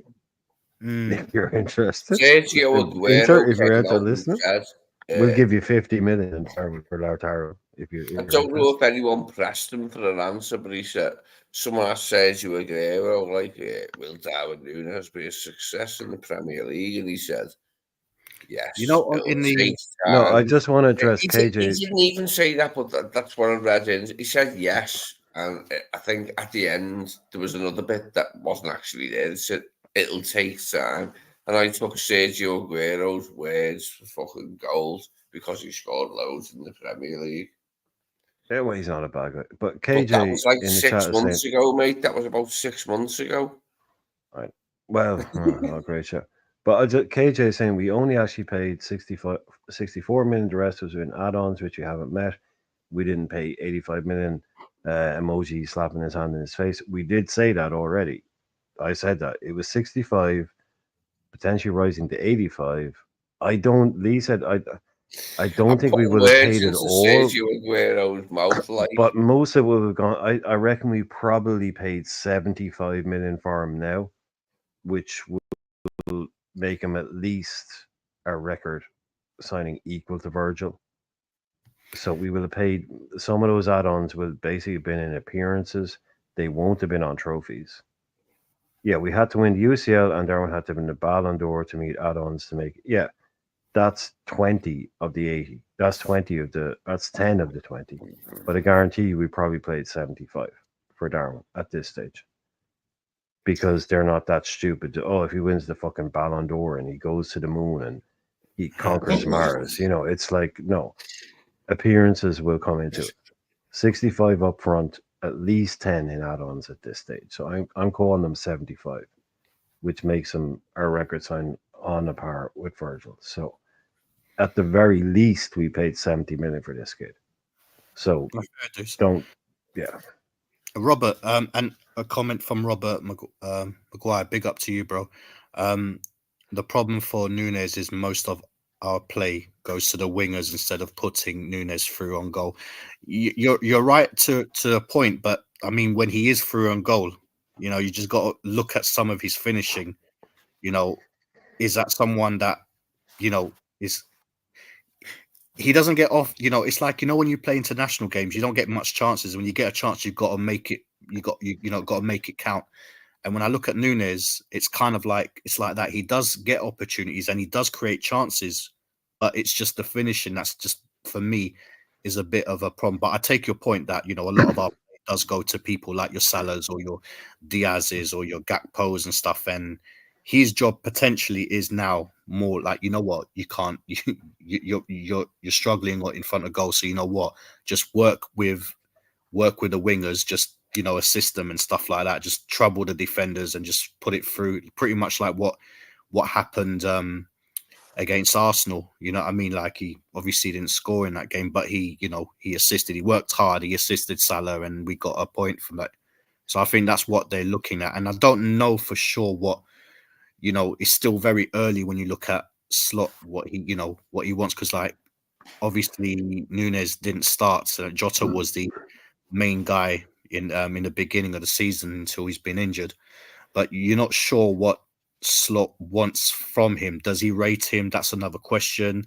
Or is it, is he giving Jota a chance first and then bringing Nunes in slowly? Or is he just basically using what Jurgen Klopp's left him to just, think, well, hey, I can play this way. So today we'll have Jota or we'll have Nunes against, like your Rodris or your Diaz's and stuff like that against Man City. Potentially play him against bigger defenders just to trouble them and then release Salah and Diaz and people like that. So, but for the moment, he's a good player to have in the team. But whether he lasts, that's a different matter. With a new manager, and I don't know too much about Slots before he came to Liverpool. But from what I know is his team are they're not cautious, but they play the right ball at the right time. So I think we just need, we're not sure what he's doing just yet, what he wants in his team. But you've already got an indication of someone he's not brought really anyone in besides obviously Chiesa. I know that's just potentially looking as a gimmick, but I think this guy, he's gonna at some point establish that team as his own. Right now, it's still a Jurgen Klopp team, but he's using it because it's that blessed. That team's so blessed to be able to play his way. But could you imagine if it wasn't, he'd be in a struggle right now. Good night, Jimmy. By the way, Jimmy's popping out. You're spot on, Baz, with the Peace, Jimmy. the stuff about Binslaw's team.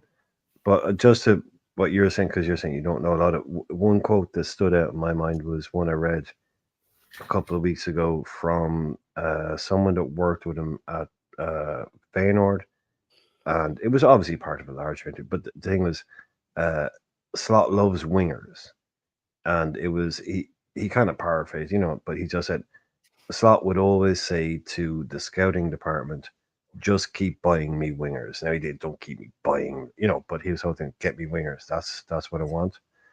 And I think we've seen, it's no surprise that this season Diaz, early doors, starts banging in goals, right? Mo doing his thing. Gakpo banging in goals. Yeah. That's Slot's thing. That's where he likes to get his attackers, involved. He likes those two guys in a three. So yeah, like the people are saying, we're not creating play that's designed around a number 9 like Darwin. That's why Jota started. Like I think he would 100% rate Darwin as a player, but I don't think he'd buy him. He wouldn't buy him because he just go, oh, he's a brilliant number 9, but I don't play with a number 9. I play with a 8.5 or a 10 or Yeah, that's just the way I look at it. I just think he's not someone Slot would buy tomorrow. But he would say he's a brilliant striker. Yeah, you put him in the right system with the right people around him, but I'm not going to play that way. That's the way I think it. I don't know what you guys think. Would he buy? I don't think Slot would buy Darwin, but he's using him. But he didn't when Jota was fit. And that's not a fake thing. That's just real. He didn't when Jota was fit. Jota started because Jota is like more of a Jota's not a number 9, right? Is he? No. I think he's the potential. I mean, you could classify, but no, he's just versatile. Again, he can play left, he can play right, and up the middle. Really, for me, I wouldn't say he's an out-and-out number 9, but I agree with Slot. He's a better fit than Nunes, as he's got a proven record. Do you know what, Nalante? I actually think he is, and I'll tell you why. I mean, initially he does play. He obviously started off on the left, and obviously can play. He's versatile for real, but I think he's the best finisher we actually have in that team, in that squad. To be fair, I think Gakpo's our best finisher. Well, yeah, I mean, like he's great. He can finish, but he's not proven it yet. And fair enough. He's only been there 2 years? No, I just mean bad. I just mean purely on the training ground, pure natural finisher. I still think Gakpo is. Yeah, I think in game time when it comes to I just think when I look at Jota, I just think for someone so small, this guy's got a brilliant head on him. He finishes with his left. His heading is amazing. Yeah, underrated. Finishes with his left. Underrated. Finishes on his right. Learned off Ronaldo. Baz, I'm telling you, he learned off Ronaldo of Portugal. I've been saying this for 2 years. He's the best header in the squad. and he must have been learning off Ronaldo at Portugal. Yeah. Because that I little think- leap from a Yeah. standing start, that's not normal. That's basketball shit. Yeah, no, 100%. I think, and when I look at it, I mean, all right, fine. I think Klopp did say that, you know, he probably mismanaged Gakpo towards the end of his, before he did. left. But Yeah. he had his opportunity. Gakpo sometimes playing on a false 9, or the 9 position, and he didn't impress me. He hasn't Wrong impressed position. me. When I see Jota play, Jota is more, he doesn't remind me of, he's not in Ian Rush's status. Absolutely not. But when I remember Ian Rush, and this is like towards the ending, so maybe I didn't get to see Ian Rush at his full glory. I know he was lightning, 10 yards and he could finish, but strikers, they're players that work really hard. They hustle, and you know what? They finish. And when I look at Jota, I think that's what he's got. And when I look at Gakpo, I think Gakpo is someone on the half turn. He can lace one in like he did. He did it for his first goal. I mean, that was a brilliant finish. And even the other one where his second goal, where he just rasped it in the bottom. Oh, I mean, he's definitely a good finisher. But I think so far, when I look at it, I just look at Jota, and I think Jota is our best striker in that team as it stands at the moment. But that's my opinion. okay. Yeah, he's deadly in certain situations, isn't he, Jota? He's one of those forwards. He does miss the occasional clanger. So do all forwards. He is our best forward, but that's just the fucking fitness thing, isn't it? Now, what? Someone fell on his ribs again? Bloody hell. I Yeah. haven't even seen it. I missed the Chelsea game for see the offending item as far as the foul went. Like, A lot of his injuries have been impact ones, like things that have happened on the pitch. That's one thing. I mean, yeah, defenders hate him. Defenders love kicking him, don't they? Like, because he's good like that. The way he eludes defenders always makes me laugh. Like, because I just love watching the art of a striker, like, or a forward. And you know that's in the defenders' minds, don't you? Like when they kick him and that, like this little bastard. No, it's true, Baz. What you're saying, like his injuries have come from the game, not like in the way someone else just like fell on him twice now. You know, so it is like he's pulled his hamstring or he's not just fit. You know, so that's sort of a blessing in disguise in a way. Yeah, that's why when I brought up when I mentioned that, it's like, you got injury prone players like your Naby Keita's. He just wakes up and gets off his bed and he's pulled a hamstring. Those for me are injury prone players. I think when Jota plays, he puts his body in. I mean, like, when you watch him off, this is a player that, you know what I mean, like busts a gut for the team. And 100%. even if he doesn't score, he's put in a shift. But people, again, they look at him and think he's playing in a number 9, or he's one of our goal threats. He needs to finish. And to be fair, like I say, he does finish a lot. And besides Salah, there's not really anyone else so far that's put the numbers like he has. And I'm not obviously including your Manes and your Firminos and stuff like that. But I mean, at this moment, it's Salah that's our main goal threat, and then I think it is Jota, and then you might have your Gakpo and Diaz, like maybe like topping up like with maybe 10 goals or something like that each.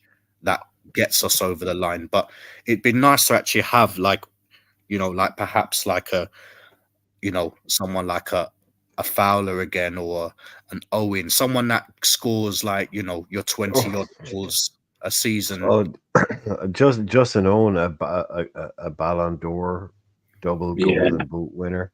Come on, bro. Yes, pass, please, pass. Come on. Oh man, consistently fit as Jota. If we could just have one of them, man. Fit all season. Imagine as Jota. That's his only issue, isn't it? League game. Fitness, yeah. And I think we were saying last night, it's just unlucky, isn't it? Yeah, roots maneuver, man, roots maneuver. It's just an unlucky one with Jota, isn't it? It's not like, he pulled up at one in training. But I was going to ask you guys. This is something I've been noticing this season. Is like you're saying that every single game right now that he plays, Alexis McAllister seems to get absolutely wiped out at least twice. Like, what is it about Alexis where every single game it's like someone's obviously Alexis, yeah, there it is. Like, what He's what is slow it about like this guy? Diogo. Both of them are slow, mate. He can't get away, can they, from the impending tackles? They're slow and Is that skillful. They're going to get hit a lot. because we have said this? Yeah, Mac isn't quick. Do you think it's that? No, Lee, genuinely, do you think that's what it is? He can't. Like, I think he just McAllister, Mac is one of yeah, those that he just wants to get stuck in. McAllister can hardly move, mate. As a DM, Yeah, like, you know what I mean. He's got no pace over the first few yards, has he? Like, he's one pace, and that pace is yeah, slow. he's totally one pace. He is. He only has one speed, and that's literally it. There ain't no wait till he gets going. So, no, that's Mascherano over the first couple of yards was a monster, wasn't he? Like, he was just a fucking Oh, rush. He was ping, on- ping, ping. Yeah, like, yeah, yeah. He was just there. Yeah. Do you know Yeah. McAllister? Yeah, I mean he's been he can play in that role clearly. Yeah, in a pivot role and stuff like that. I've always said I prefer him a little bit further advanced because I think he's that player that can unlock. You know. Yep. We talk about Nunes, all right. I think Nunes needs maybe about 200 opportunities and he'll get one. Yeah, but McAllister's a kind of player that he's like the Alonso. I think. If we Easy. had him in like an 8 role or a 10 role, and his thing is, I don't like seeing him break up a play or like sit deep there, because what happens is when he's there, yeah, he doesn't have the pace and he does get himself like kicked and stuff like that a lot of the times in that middle.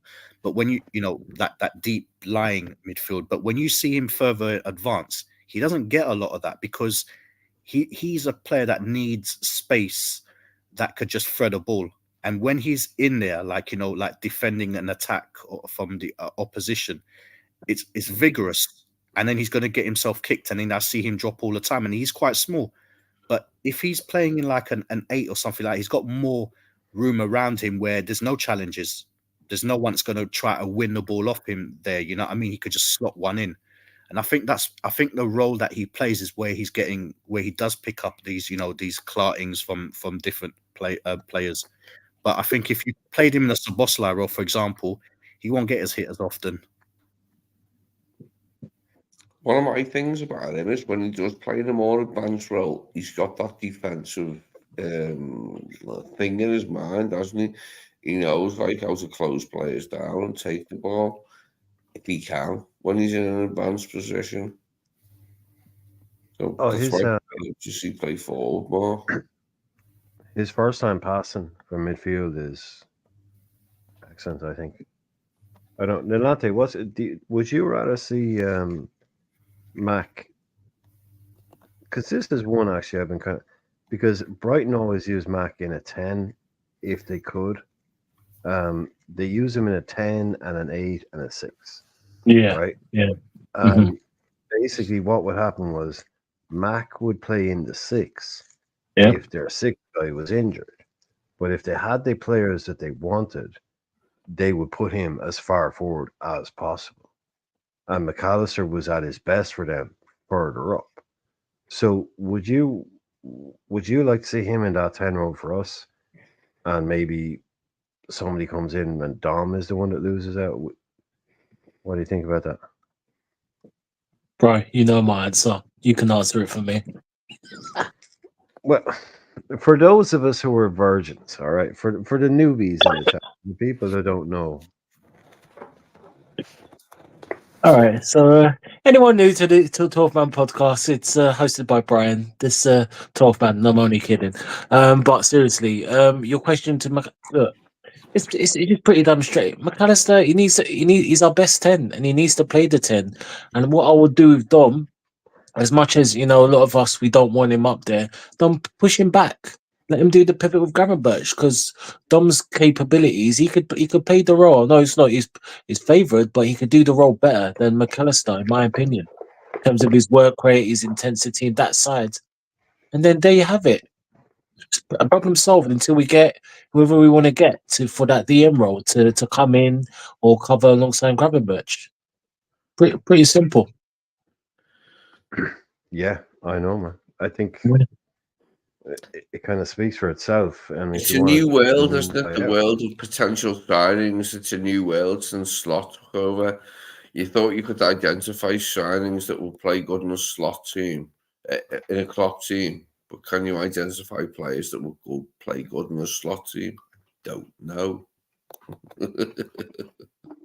Well, to be fair, Lee, we're kind of getting a kind of a system in terms of what Slot wants from his players. I mean, him being linked to Subamendi, so we kind of know he doesn't want that.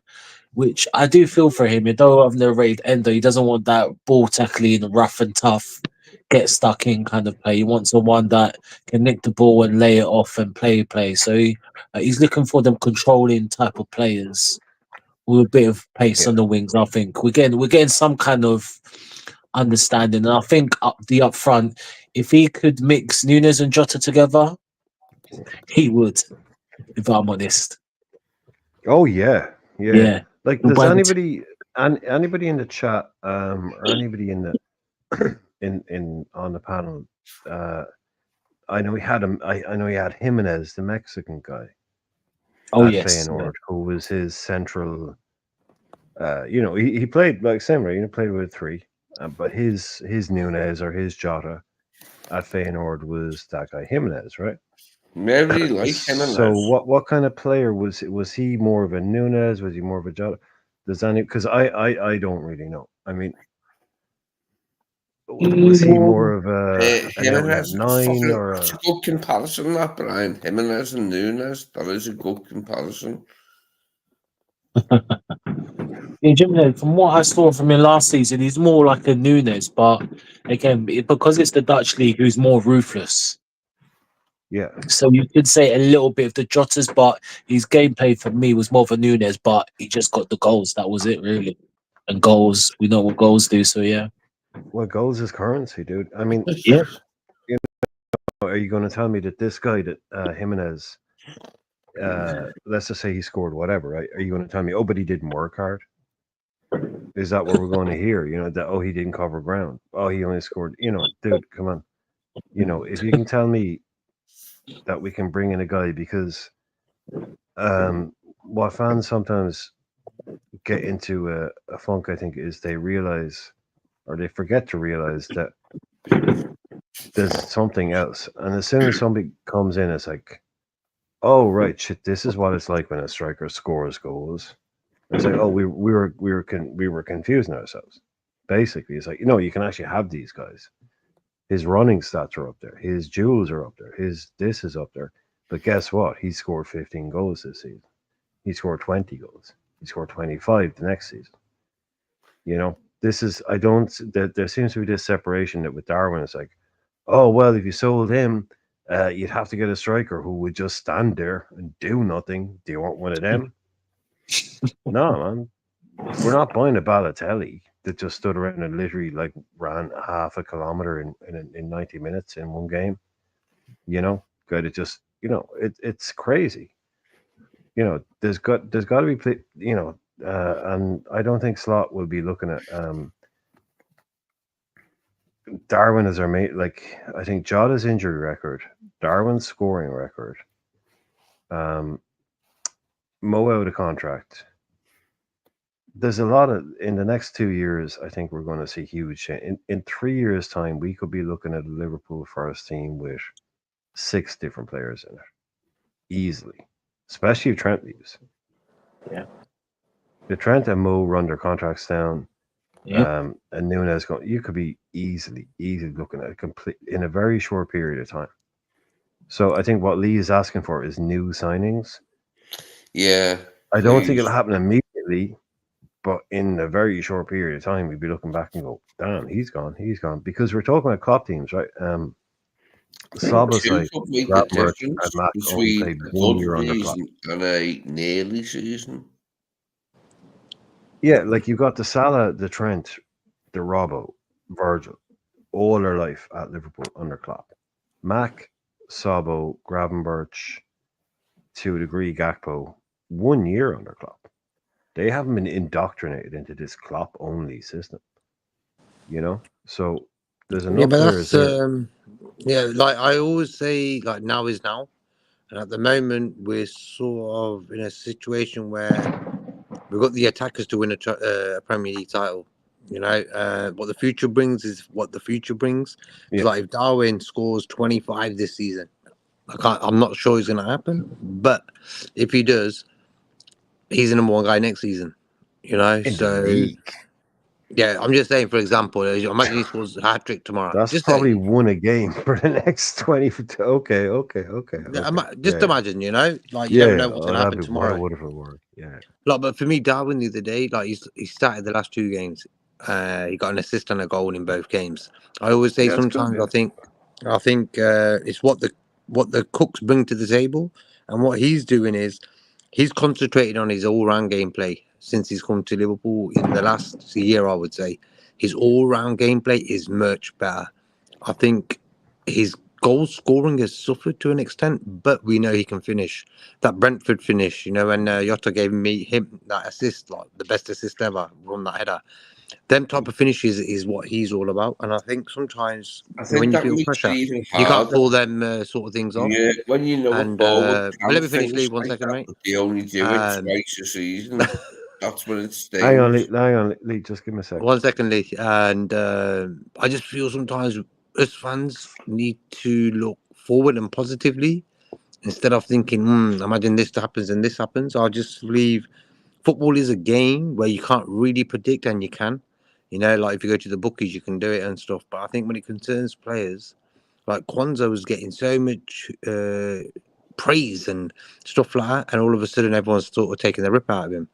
That's football, But for me, Kwanzaa's a good player, so he'll be all right, But with strikers, people won't talk much about strikers because their mistakes don't cost games really as much as if a defender did it. That's why for me, Darwin, right now, I'm not really bothered about him.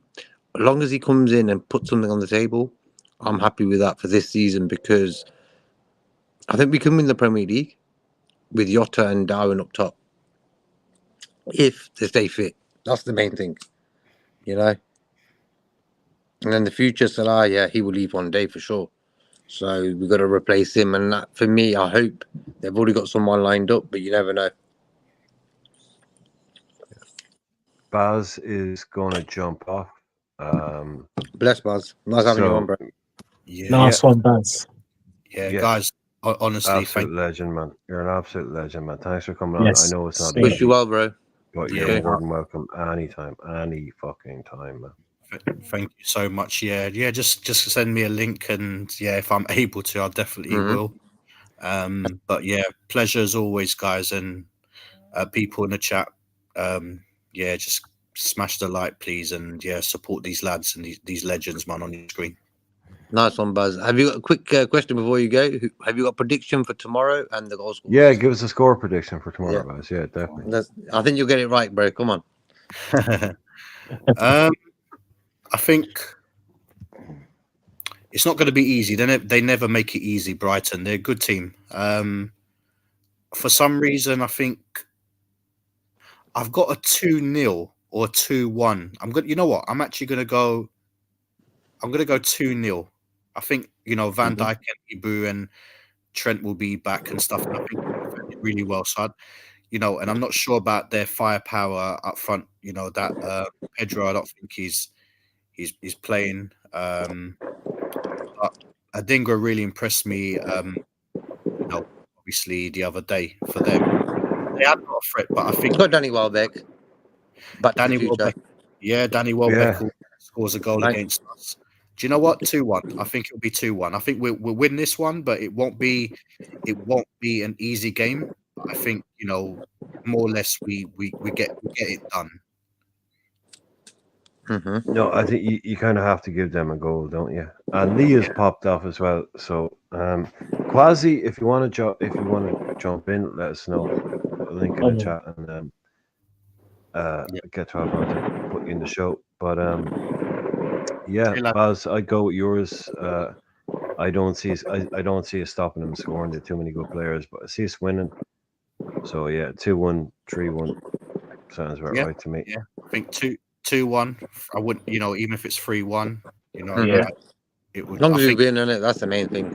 I think what it is, they are a good team, but I don't think they're that great like they have been the last couple of years. I think they're still finding their feet. They're not a rubbish team now. Let's not get it No. twisted. They're not a rubbish No. team, but I think we will leak a goal, but I think we should be able to beat them. And I think it could be a 2-1 or even a 3-1 if we play really well. Okay. I think Nice that one, game. Baz. Okay, nice one, bro. All right, take care, You lads. take care, Nice bro. one, Take care. Baz. Wish you take best. care, Yeah. man. Let's do first. Thank you. Take care. All right, see ya. Bye. We'll see you again soon. Don't you worry about that, man. 100. All right, see ya. Come on, Baz. Come on. Great to see Baz. No worries, Nante's Quasi. gone No as well. worries, Quasi. No worries. Everybody's disappearing on us. Everyone's just we're going back to the original two. Yeah, Me and you, okay. Brian. The original two. Okay, cool. so Delante is doing, I don't know what he's in, building that Millennium Dome out there or something. He's building But, he's finishing off the new stand. Yeah, Finishing it off, yeah. you know what I mean? He ain't telling us, but that's what he's doing. Just You ready just text 12th. Can you text him? Quicker than me. I can't find my phone. I'll do that now. Delante back in. Can you do it now? Yeah. Okay, cool. But Quasi Bold, Archie Bold. Let us know what your score predictions is for tomorrow, Quasi, and let us know your thoughts on who starts at left back, Robbo or Simi, and who starts over Gakpo and Diaz. Bless Because Quasi. those are two of the things we've been talking over. Well, who did you go with out of them two then? Oh, Quasi. See, Quasi doesn't do score predictions. That's why I love Quasi. He's like one of the few people on YouTube that still go, I don't do score predictions. I don't do them either. I hate doing them. I think they're stupid. I think they're silly. And they always make you look stupid. But I just prefer to, predict a result. Even that is silly. But I like Quasi because he always refuses to do score predictions, and even less this silly who's going to score stuff. Sorry, 12 man, but even though I get it, it's fun and all that. But what it is though, it's like if you say 6-1, you're being a bit ridiculous maybe, but like for me, sometimes you can sense the score. Hence why I would say it like, I'll feel this tomorrow.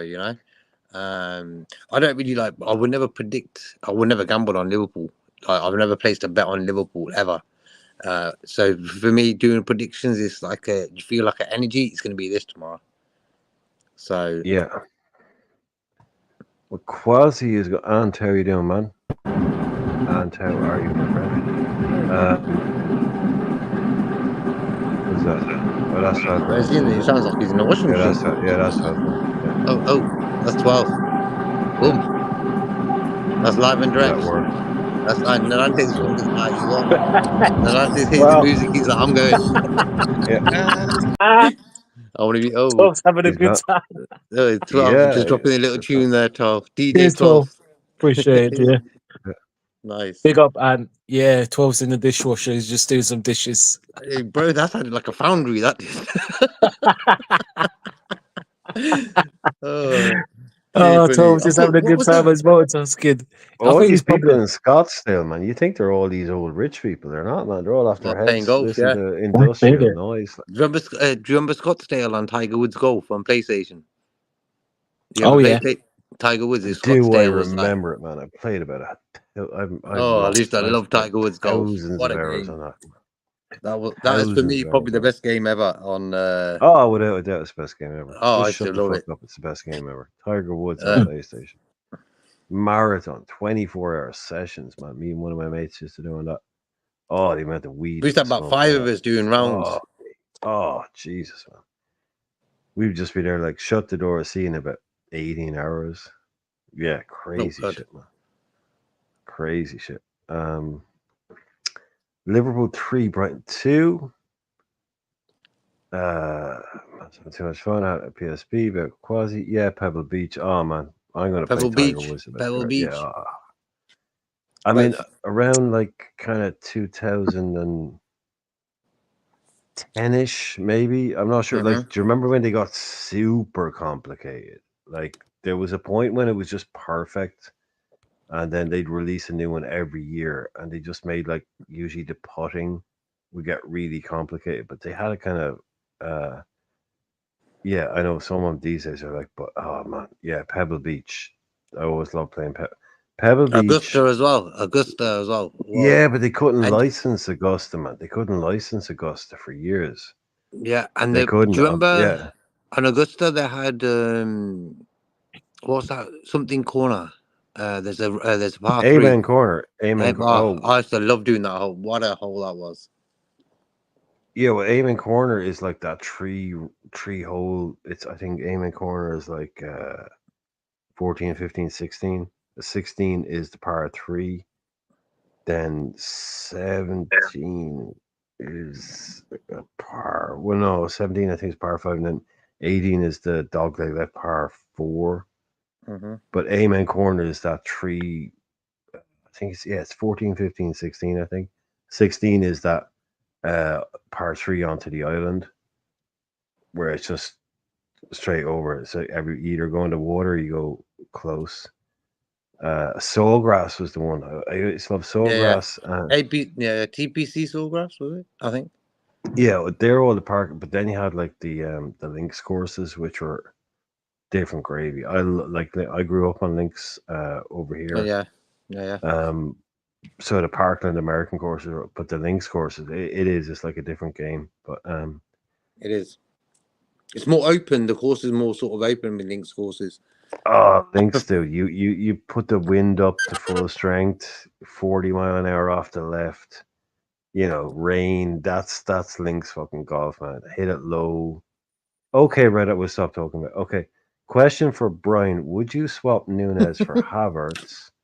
What Correct. attributes is he better at, please? Interesting. They're completely different. Yes, I would. They're completely different players. Havertz is real one. He's one of those guys. Havertz is like an 8.5. You're not a 9. You're not a 10. Not an 8. He's someone, if you have him in the correct position. Havertz is a better finisher than Nunez.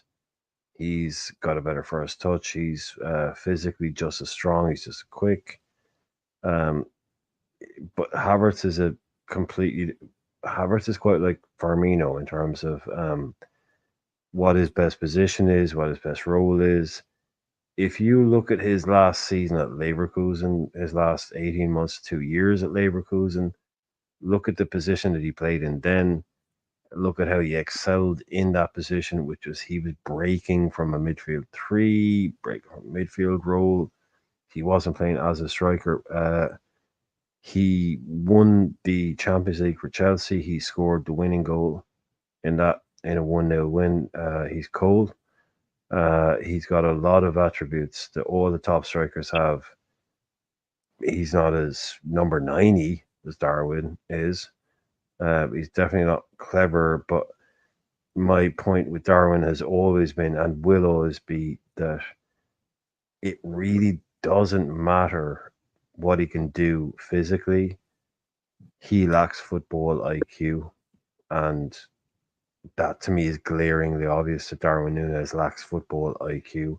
He plays instinctively, and he hasn't improved or become worse as a player since he joined us. He's still exactly the same player that he was. So those decision-making moments are things that you can't teach. Havertz would be a much more clever and cute player than Núñez would be, but that would be my answer to that, basically. Okay, and I will go with my way. I would think, like when I look at football, I look at the energies of the player on the pitch. And when I look at Darwin, and then I look at Havertz slows the game down too much for my liking.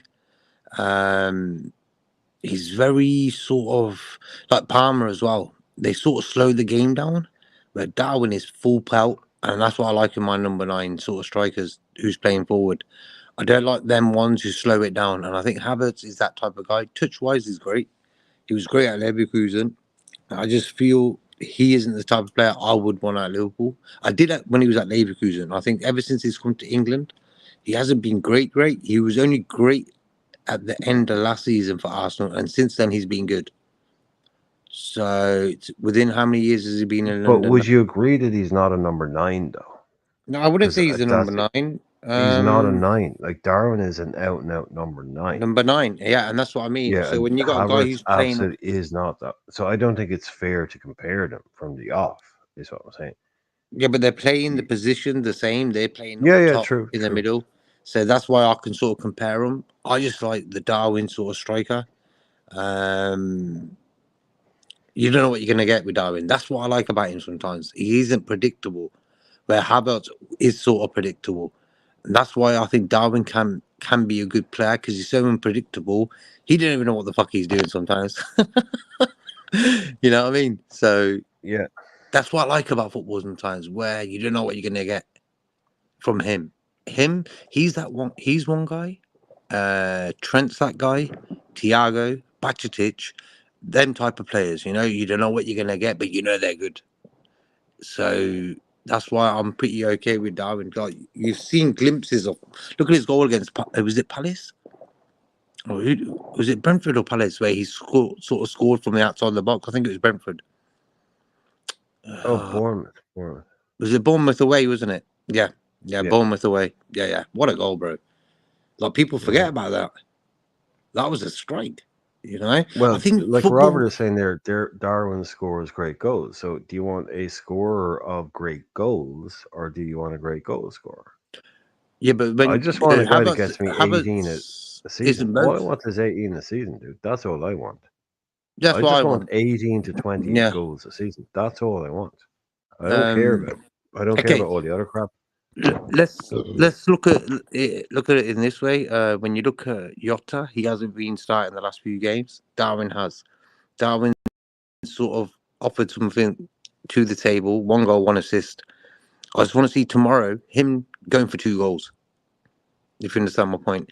Like, I like when he does his teamwork. I like when he gets assists, because, like, for me, if he didn't do that pass to Salah the way he did against Arsenal, we wouldn't want to draw that game. So for me, that pass was like top class pass.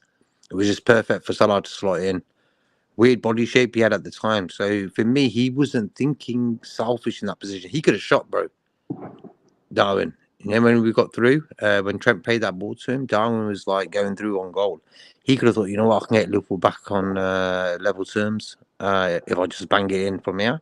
Nah, he thought about it and thought, you know what, I'm going to slot Salah in, get us that 2-2. And that's what I liked about that situation. And that's why I think he's developed as a player. Old Darwin probably just sort of tried to have a shot from there, bro. Against Newcastle, he had no choice. He had to do that. You know, the away game where he got 2 goals last season. He had no choice. He was on his Todd, and he went for it. Bang. Yes, against Arsenal, he was on his own, but Salah sort of came into it in that situation, and he thought about it, and he gave the right pass at the right time. So for me, well done. Yeah, he's the gift that never stops giving, really, is he? I mean, I just think I want him to be better. I've never heard I've so many excuses for a guy. I've just never heard so many excuses for a guy where it's okay that he doesn't score goals because this. You know, it's weird. I just find somebody who loves you as much as all these people love Darwin. I think Darwin's got what it is about Darwin. You know what it is? His energy suits Liverpool. Fans love him. They're always singing his name and stuff. And I understand it. You want him to be like a Harry Kane sort of rate goal scorer, like a goal scorer of that rate. You know, he scored 44 fucking goals last season. By the way, people are talking. Max is saying he scored 17 last season. Yada yada yada. How many goals did he score in the league that won us games? Was he anybody? Like, nobody is talking about if you're a number 9 for Liverpool, look, let's be fucking real here. If you're a number 9 for Liverpool and you're banging goals in and you're really good, right? You're really, really good. Guess what? There's stories in the paper about Barcelona wanting you and Real Madrid wanting you and Bayern Munich wanting you. No, man. There's no one out there going, oh, Real Madrid are going to take. Why? This 85 minute, sorry, minimum 65 million potentially. No. Come on, lads. Seriously, No, after 2.5 years, yeah. not And one that's club why. out there is talking about this guy. We That's why bought I a said dud. it's a make or break season for him and Curtis Jones, for example. Like I JK, even we said that at bought the a start of dud, the man. season. I was like, it's make or break for Darwin this season. He has to be consistent, and I think, look, as I said, 2 games started. He's offered twice something to the table, so I'm gonna leave it as that. So tomorrow when he plays, he knows he's starting as well, so he'll be mentally ready again for the game. I want him to get 2 goals. Like a minimum. Like that for me would be like, yeah, he's really stepping up now. But I understand the frustrations from a lot of Liverpool fans. They're used to like Robbie Fowlers, Suarez, Torres, goal scorers, even Bobby Firmino, Yeah, bro. but You know, everybody look, Max is saying, but all Jackson, Hoyland, Xerxes, Havertz, that's just disappeared. Someone else and someone else. I think he said Solanke and Calvert-Lewin have missed chances more than Nunes, but I mean, do you have the numbers on missed chances? No one is saying other strikers don't miss chances. What you're leaving out there is the fact that Jackson is actually scoring this season. Xerxes, brand new signing. Hoyland, yeah, he's shit, and his fans do slate him. Solanke has actually been scoring. Of course, they miss chances. All strikers miss chances. But the problem, what you're leaving out, is there a lot of those guys, they actually score goals as well. Calvert Lewin is a shit one to throw into the mix, man. That's a bullshit reference, right? So put him up against guys who played the same number of minutes as him in a team that's as good as us that creates the kind of chances we do. Because you're just talking about yeah, stats. Okay. okay. Oh, Quickly, this guy, he plays mhm. for Sheffield United. Sheffield United don't fucking score goals, right? They don't create chances. He's playing in a top team. He's Surrounded playing in by the top top team, players. but So let's be real. Let's move the dial up a little bit in terms of what you should expect from a guy like this. like for me, You yeah, know, I expect more goals. But the thing is, Brian, if you see how our wingers play, you got your Diaz, Mane, Salah, how they play their football. We don't cross the ball no more like we no, we used don't to. cross it. We haven't crossed the There ball you in like go. 5 months, And that's 6 why months, dude. Darwin can header. Darwin can header a ball. That's what I'm saying. He doesn't Get them buy the crosses dude. in. That's why But I'm this not is what going to I'm saying, be. JK. He doesn't buy the dude. He rates him. He knows he's good, but he wouldn't buy him tomorrow because he's good. I don't need a guy that does that. Yeah, I don't think he That's would buy not him my tomorrow. football. No, he wouldn't. Yeah, because that's not my football. It's just like, yeah, Darwin, great player, brilliant player in a number 9 role, in a system that plays with it. Brilliant, excellent. But I don't play with that guy. Yeah, but the thing is, Brian, he hasn't. He got no choice to know because at the end of the day, if the owners were serious, they could have said to Arnie, "What do you need going into this new season?" He says, "You know what? I've seen Yotta, I've seen Darwin. They're not my cup of tea, really, but I'll play them. I need this guy." They never did that, so hence why he has to play what he's got, and what he's got is Yotta and Darwin up top. For me, I tell you the Oh, truth, no doubt, dude. No we doubt. This should is be why. counting. Let me quickly finish here. We No, should be sorry. counting our Sorry. blessings. He don't get injured. None of them two get injured like together. No. Then we're playing Gapco up top, bro. So for me, Gapco's like, yeah. The more you say it the other day about him being our best finisher, it looks like it, bro, because his finish is off. We're top notch, bro. He's like bang. He ain't no. He's just different. Like he's shooting a bit. He's like really world class. I wish Darwin had a bit of him in him, if you understand my point. And that's why for Yeah, me, that bit of that's what it is. That preciseness, deadly precision. preciseness. Yep, exactly that.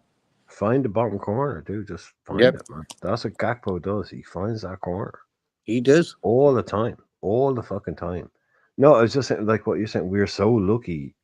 I mean, he's using Jota Nunes because that's who he has, yeah. and inevitably Jota gets fucking injured. So we're so lucky. I mean, if Nunes was out now, what the hell would we be doing? We'll be What would we struggling, bro. do? We'd We'll be be struggling. having Gakpo in the middle, which is people were talking about earlier on. You put Gakpo in a left wing striker position and you just fucking leave him there. You don't play him in the middle, you don't play him in the 8, you don't play him in the 10, you don't play him on the right. That's his position. Yeah. He destroyed the Eredivisie in that position. That's his role. He And bro, is an Aaron Robin. Cuts in off the left, sticks in the top corner. Just do it. Stop messing around with him. watching the Holland game showed me that. I watched all the Holland games and he played on the left in all them games. And I said, play Gapco on the left. I kept on saying it last year. Yeah. And look, and that's what happened. Him on the left, he knows how to score, man. And that goal the other day against Brighton, phew, good to see, bro. I'm really happy that Gapco's and Gravenberch, them two are getting dissed big time last year from a lot of Liverpool fans. You guys heard it, and I'm so happy that them two are our best players probably this season, including Virgil. The Dutch players were getting dissed big time, you know, and look, our best players this season for me are the Dutch players, all three of them. Oh, JK Dutch. Double Dutch, bro. Mans were speaking double Dutch when they were dissing them three. I was like, yo. Oh yeah, what's exactly. about? They were speaking the Dutch language without knowing what they're saying. Bro, Literally. I was like, what has them being Dutch got to do with anything?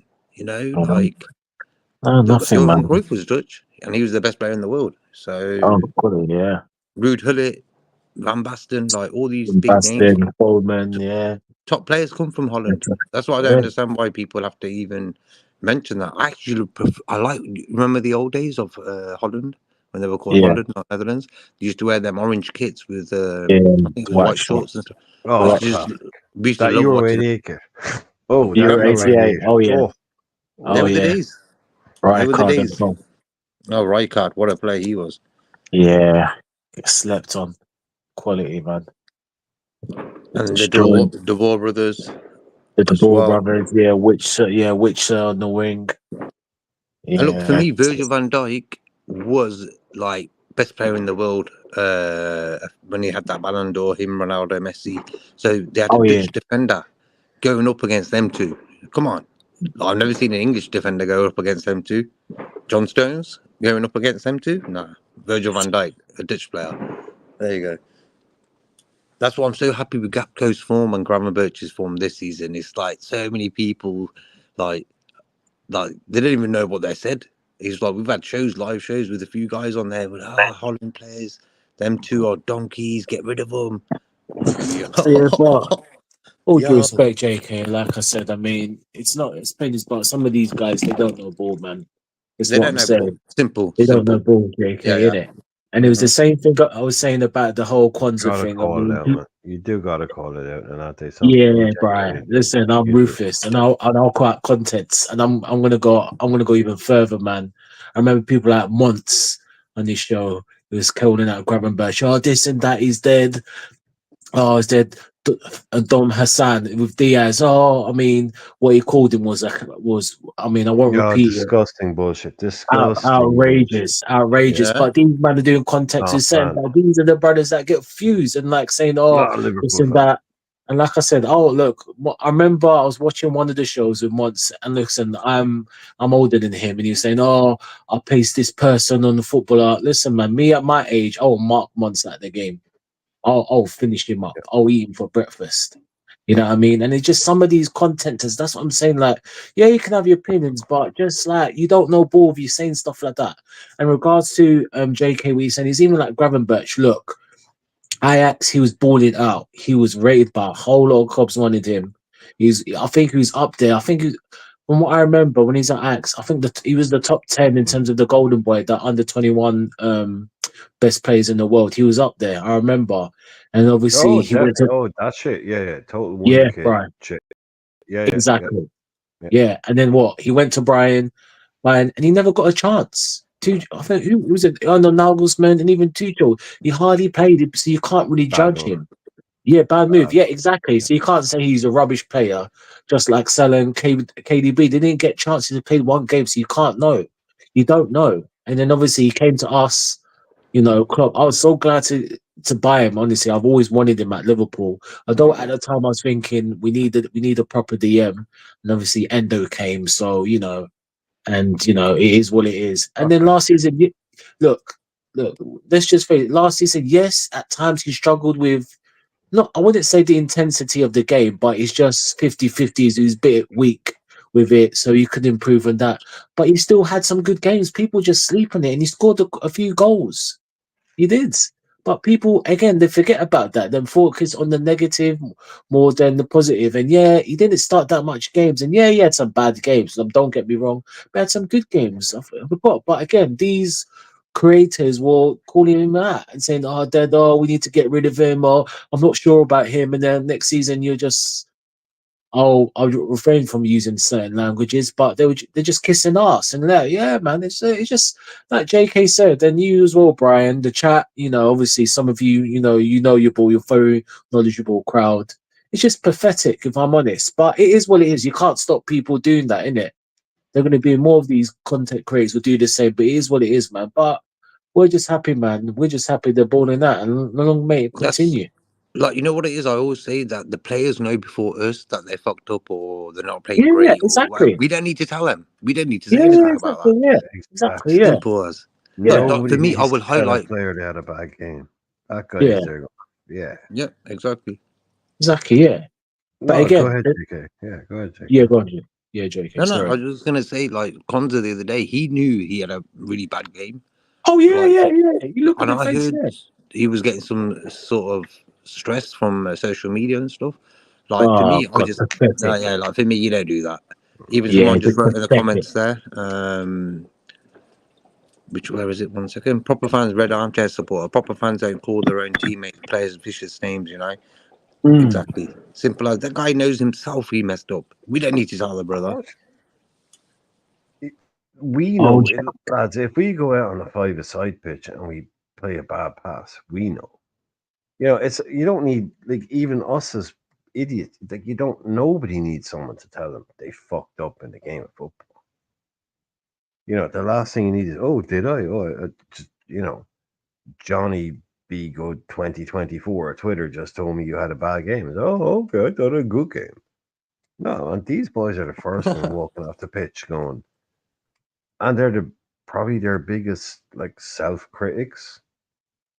Darwin doesn't need to be told you should have scored that. Mac doesn't need to be told, or Ali doesn't need to be told, oh, you could have stopped that. It's weird. Like, I call them 10-yarders and that thing, right? yeah. These are these boys that can sit on YouTube all fucking night, sit online all fucking day, and tell world-class footballers what they should have done. But they couldn't pass a football 10 fucking yards. That's why I call them 10-yarders, these boys. Sit there all day, tell Tony Kroos what he should have done. Tell Luka Modric what he should have done. Tell Mo Salah what he shouldn't have done. But you put him on a fucking five-a-side pitch, give him a ball, and ask him to pass it 10 yards under the slightest bit of pressure, couldn't do it. Those are the fucking boys that do my head in. And you can smell them a mile away. You can smell them a mile away. Yeah. No marks, dude. No marks. Exactly. Max is saying he wouldn't. I'm so confused. Is everyone talking about me or Mont and Instagram or Mont and Hussam? I don't know what you're talking about. I wouldn't swap Nunez for anybody on the planet. Okay, Max. Okay, Max. Nobody on the planet would you swap Nunez for. Cool. Yeah, well, I wouldn't swap Nunez. I thought when you look at the world of strikers, bro, there isn't a lot of people you can get. Haaland, no. Mbappe, no. Probably about Kane, 6 no. I can think of off the top of my head. Yeah, But same, Brian. Martinez, yeah, Oh, he's a good easy. player. For Nunez, I'll swap that's Kane. I'd swap Nunez, him for Baba. Lewandowski to take. Yeah, mate. Lewandowski still scores. Exactly. Come on, Mate, man. exactly 2 years of Lewandowski. Oh, please sign me up, mate. Sign me up. I guarantee you, right? Lewandowski, and Harry Kane, Oh, if you combine the goals that they scored in their last 2 seasons, just their last 2 seasons, right? Lewandowski and Kane, I guarantee you that's more goals than Darwin Núñez will ever score in league games. Okay, I'm gonna message Darwin that. I'm gonna say, bro, that's what's being said. You need to change that. JK's got the He's gonna bang contact. a hat trick tomorrow. He's gonna bang a hat trick. Watch. JK's got the plug of Darwin. He's got the contact. Brian, beware of a text at 3:00 this in the morning. Oh God. You see, this is the fallacy as well. Max is saying there are no foulers left. Lewandowski, Kane are too old. That's not thinking forward. Well, see, what you've done, Max, is you've decided that no footballer will ever be born again. There will never be another player that will ever come along and score goals. What you're saying there is that players who used to score goals, that was a thing of the past, and it will never happen again. That, my friend, is not thinking forward. Because 2 years before Lionel Messi arrived on the scene, everyone was saying you'll never see a better player than Pele, never see a better player than Maradona. Guess what happened? Some dude got born called Lionel Messi. So to say that there will never be another failure, those days are gone. Dude, Endrick, there's another player born tomorrow that's going to show up and score 1,000,000 goals. So the idea that, oh, that's all in the past, that'll never happen again. Nah, man, what are you watching? Like, there's going to be a guy born tomorrow. That doesn't make any sense whatsoever. You've just predicted the entire future of football and said that no player will ever be born again that will be able to do what the Lewandowskis and Fowlers have done. So stop criticizing Darwin. You should be happy that he runs around a lot and scores 8 goals. Just because 2 years ago, you put your balls on the line and said he's going to do this and he's going to do that.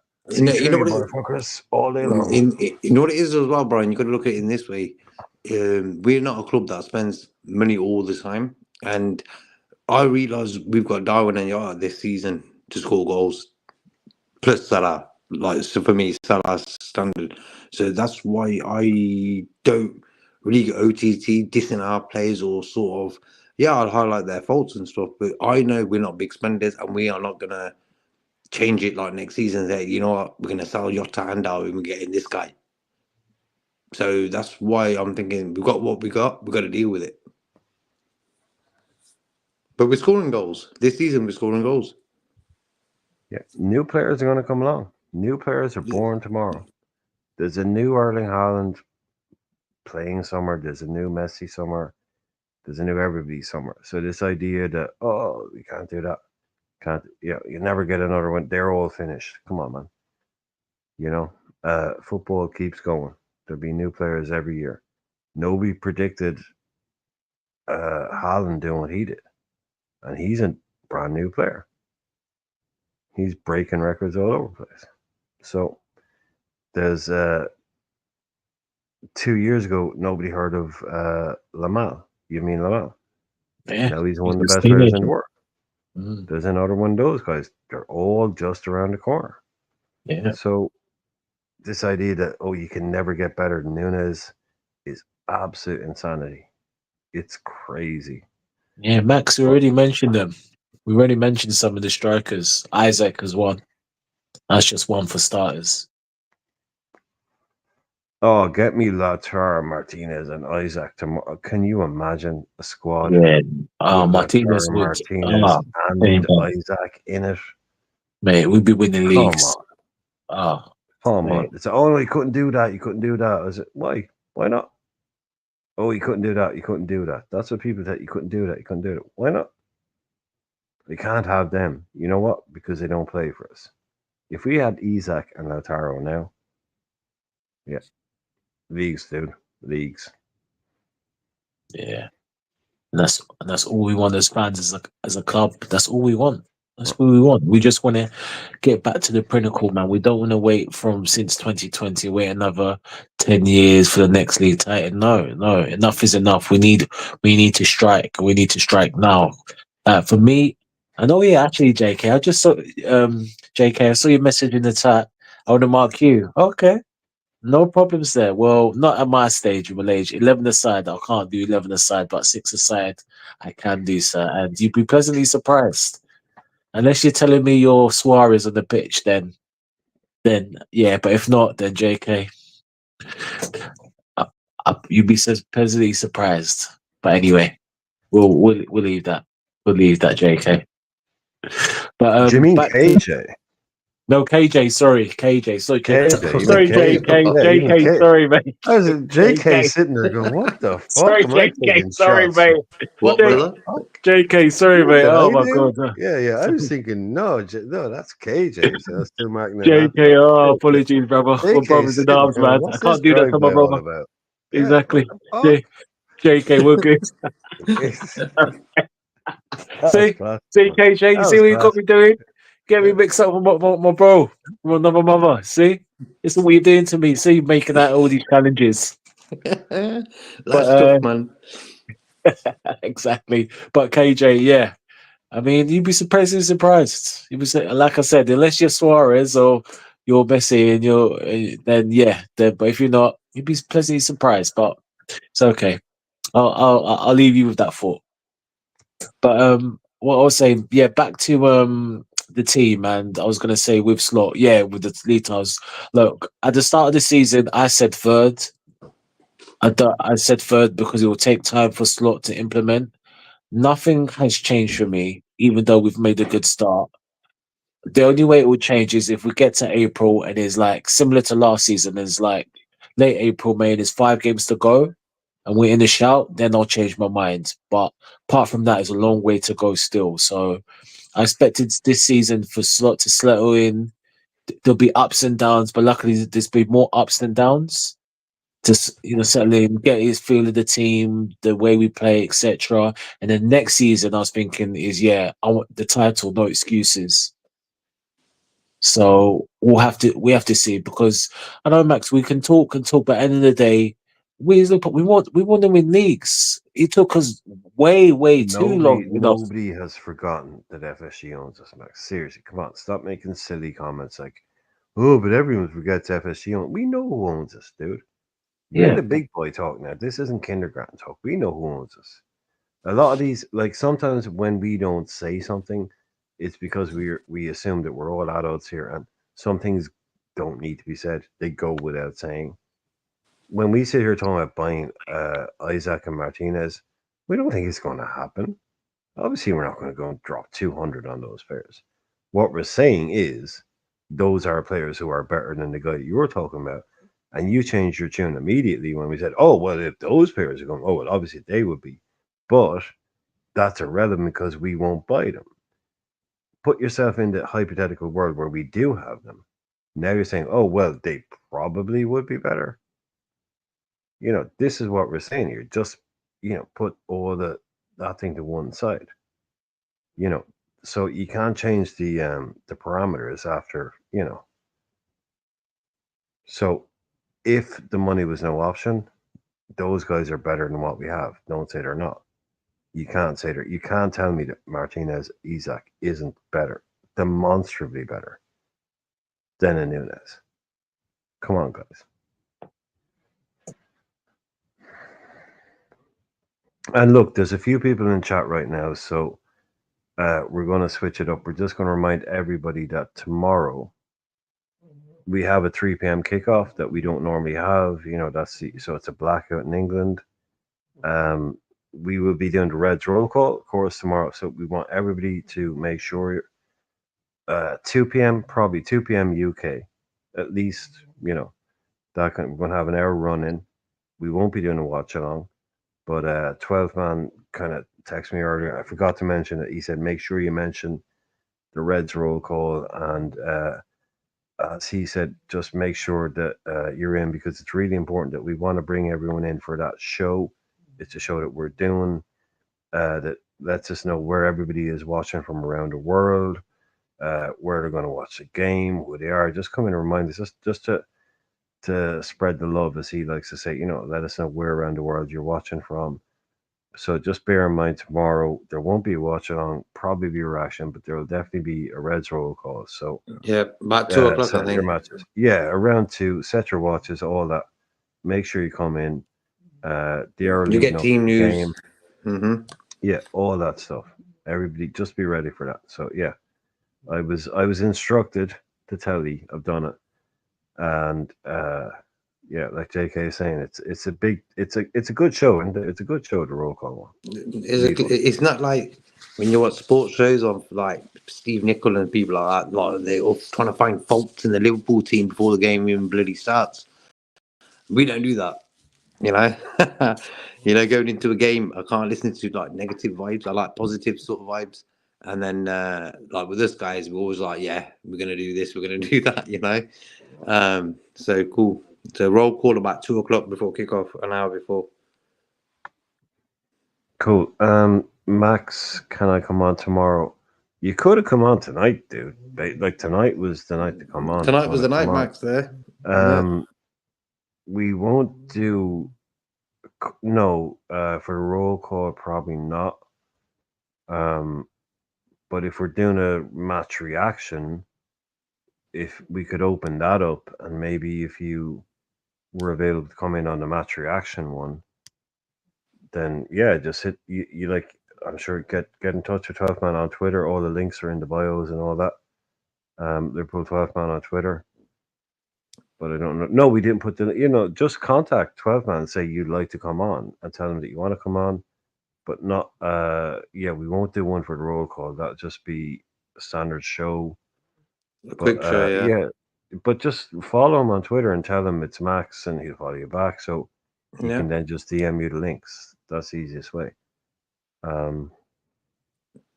Yeah, cool. It's there. JK, his name's there at the bottom of the screen, bottom right. You did it on Twitter. Okay, you did it on Twitter. Then DM him again, Max, and just tell him. Just say you want to come on tomorrow after the show.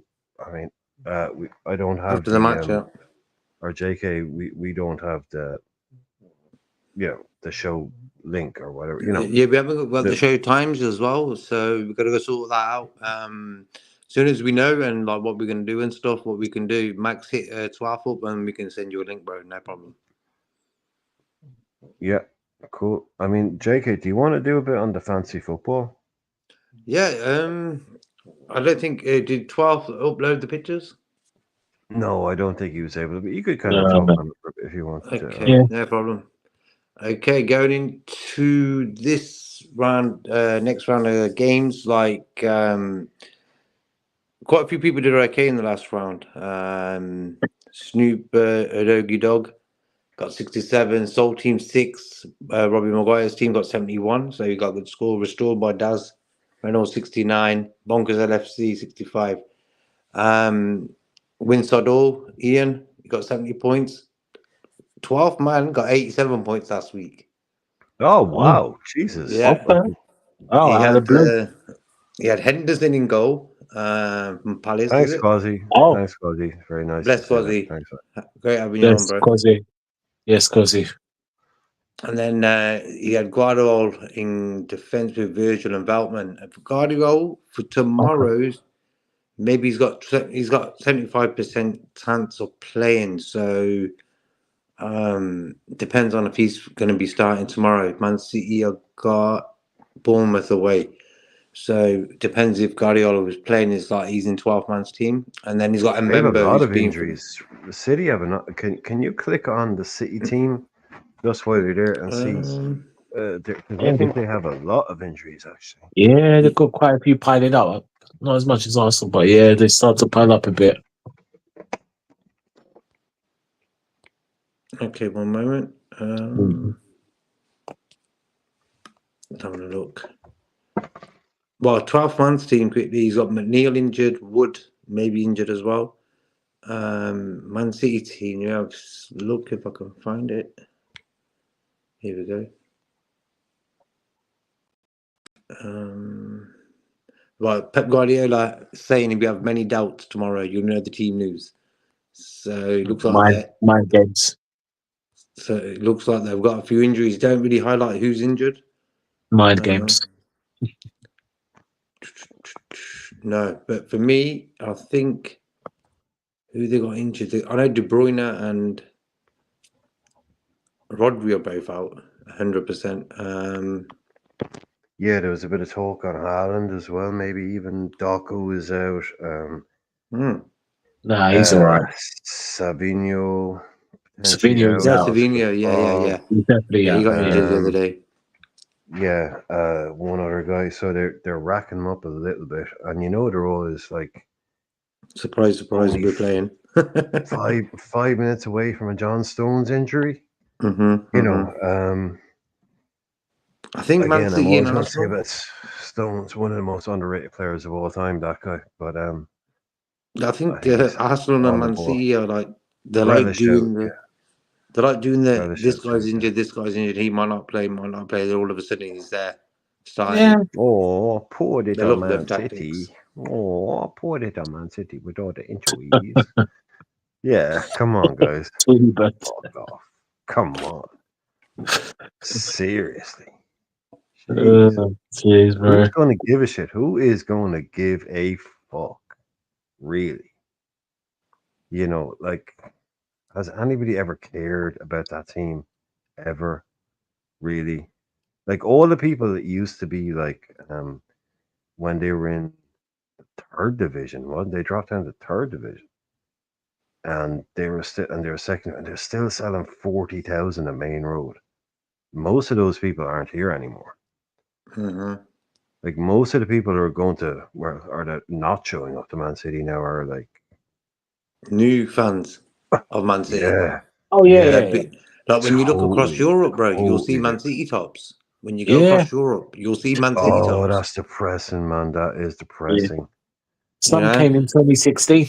That's when some of them all jumped on the bandwagon. Yep. And I think that's what happens in football. You know what happens? That's why Man United got a lot of fans in that era where Ferguson controlled football for a long time.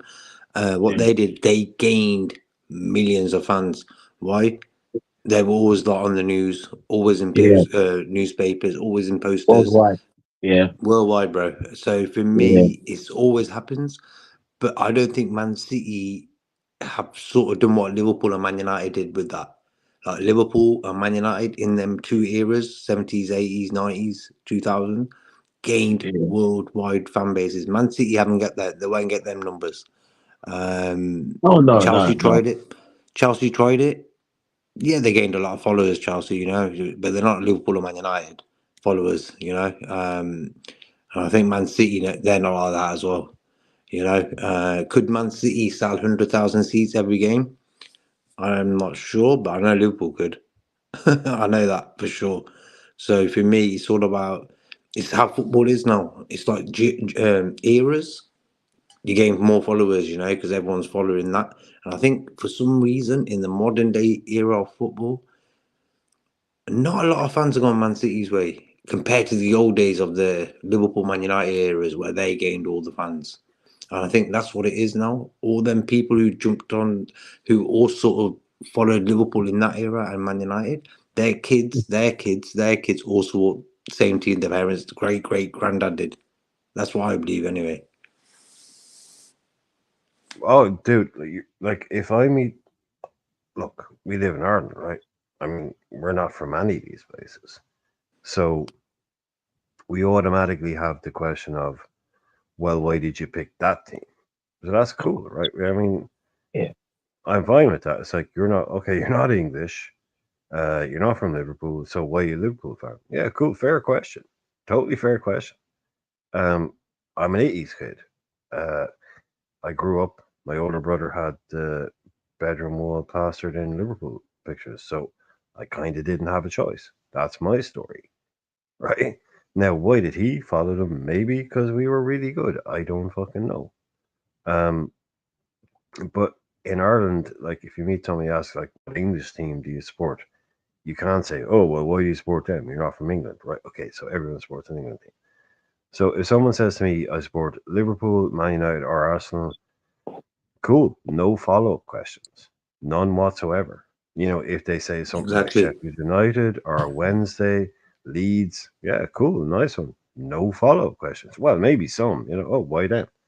But if someone says to me Man City or Chelsea, I have lots of follow-up questions. Okay, number one, when did you start supporting them? You know, why did you start supporting them? Especially Man City. It's like, oh, okay, so lots of family and man. Like, I want to know why you started supporting them. Liverpool, Man U, yeah, cool. You had no choice. Your older brothers, your uncles, your dad. But Man City is like, okay, so you just made a choice all of a sudden, Yeah. and Yeah, it's for me, Man City, yeah. it's Chelsea. Oh, okay, yeah, I definitely have follow-up questions to that. But for me, it was the Thatcher era. Was in parallel with when Indira Gandhi was doing what she sort of Thatcher tried to do in like Liverpool area, and so just destroy the sort of livelihoods and stuff. And that was me. That's the reason why I supported Liverpool, because I realised that it was in tandem what was happening in, like, say, Punjab and what was happening in Oh, I Liverpool, hear you. Okay, I get you. Yeah, and all that's right. why I supported Liverpool, bro. Indira Gandhi. Sorry, you said Indira Gandhi. Yeah. I wasn't Yeah, sure. Yeah, okay. I hear what you're saying now. Yeah, the parallel was yeah, just the kind of same the same. timing. Yeah. Well, we were never the flash club. We were never the club that went like we were kind of the success. I'm not saying we never spent money. We did, We weren't but like flashy like that. We had morals. Mm-hmm. yeah, we didn't go like we weren't going out and doing Mbappe deals or Neymar deals or that kind of thing. But the one I look at is like, okay, look, we sold Kevin Keegan, who was one of the best players in the world, sold him to Hamburg, which is crazy. He goes and wins 2 Ballon d'Or, but we replace him with Kenny Dalglish. Mm-hmm. Huge amount of money spent. Huge amount of money spent on him. That was pretty much a record deal close to. Yeah. So You know what I liked about them we've type of always deals, been though? at that, like, but do you know what I'm saying, Jake? We've always been Yeah. like, But you know what it was them days, Brian? When we knew when we were going to pull out a little bit of money, like it could be like 600,000, whatever it was, the prices of players them days that were pretty expensive. yeah, which is We probably knew like they're going to be 180 quality. million today or something like that. Yeah, Yeah. it's like 100. Yeah, We knew they're going to be quality.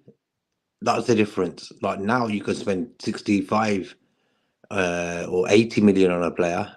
yeah. There's no Like guarantee you're in like, there. what have Yeah, you just wasted? Like it's a waste. But in them yeah. days, they cost little, but there was better quality, and that's how football's gone really fucked up. It's mad. Do you think the players would be even better in the future? But they're not, and they will cost much, much more. And that's what life is now. Football has become like the economy. Like donkeys are getting sold for £40 million. Can you believe it? John Barnes cost Liverpool 900,000. £5. Yeah. So let's look at that, man. That's like a week wages for top dogs. But that man's done that themselves. Football has been turned into, it's a bit of a circus, in my opinion. Like when you look at the old school sort of fans, Omans and people like that, they has seen the beginning of football until what it is now, and they know themselves a lot is wrong with football, and it's sort of an expensive sort of thing to do. If you're going to the games, just buying kits, like a kit, football top costs like £100 now, Madness. €140. Yeah. So for me, Yeah. yeah, that's like mad when you really look at it. Ticket prices, stuff like that. People getting tickets actually. And sorry, JK, on the gate price. It's only really recent, and people have totally forgotten. They've totally forgotten that it's like it's within most people's lifetime that are watching this show or whatever that it used to be a 2-year kit. Yeah, Like yeah, the kit would be the kit, and that would be for 2 seasons. And for 2 seasons. parents were complaining. Parents were out there going, "We I can't want it longer. afford this shit." 3 years. It 3 used to be seasons. 3. Yeah, it used to be 3. You'd Yeah. buy a kit, and that would be the kit for 3 years. Yeah. He is, 3 years later, your kids would come along and say, "Oh, can you buy us a new kit?" And they're like, "Oh, fuck, well, it's expensive." No. Then it became 2 years. So we'd have a kit, and that would be the kit for 2 years.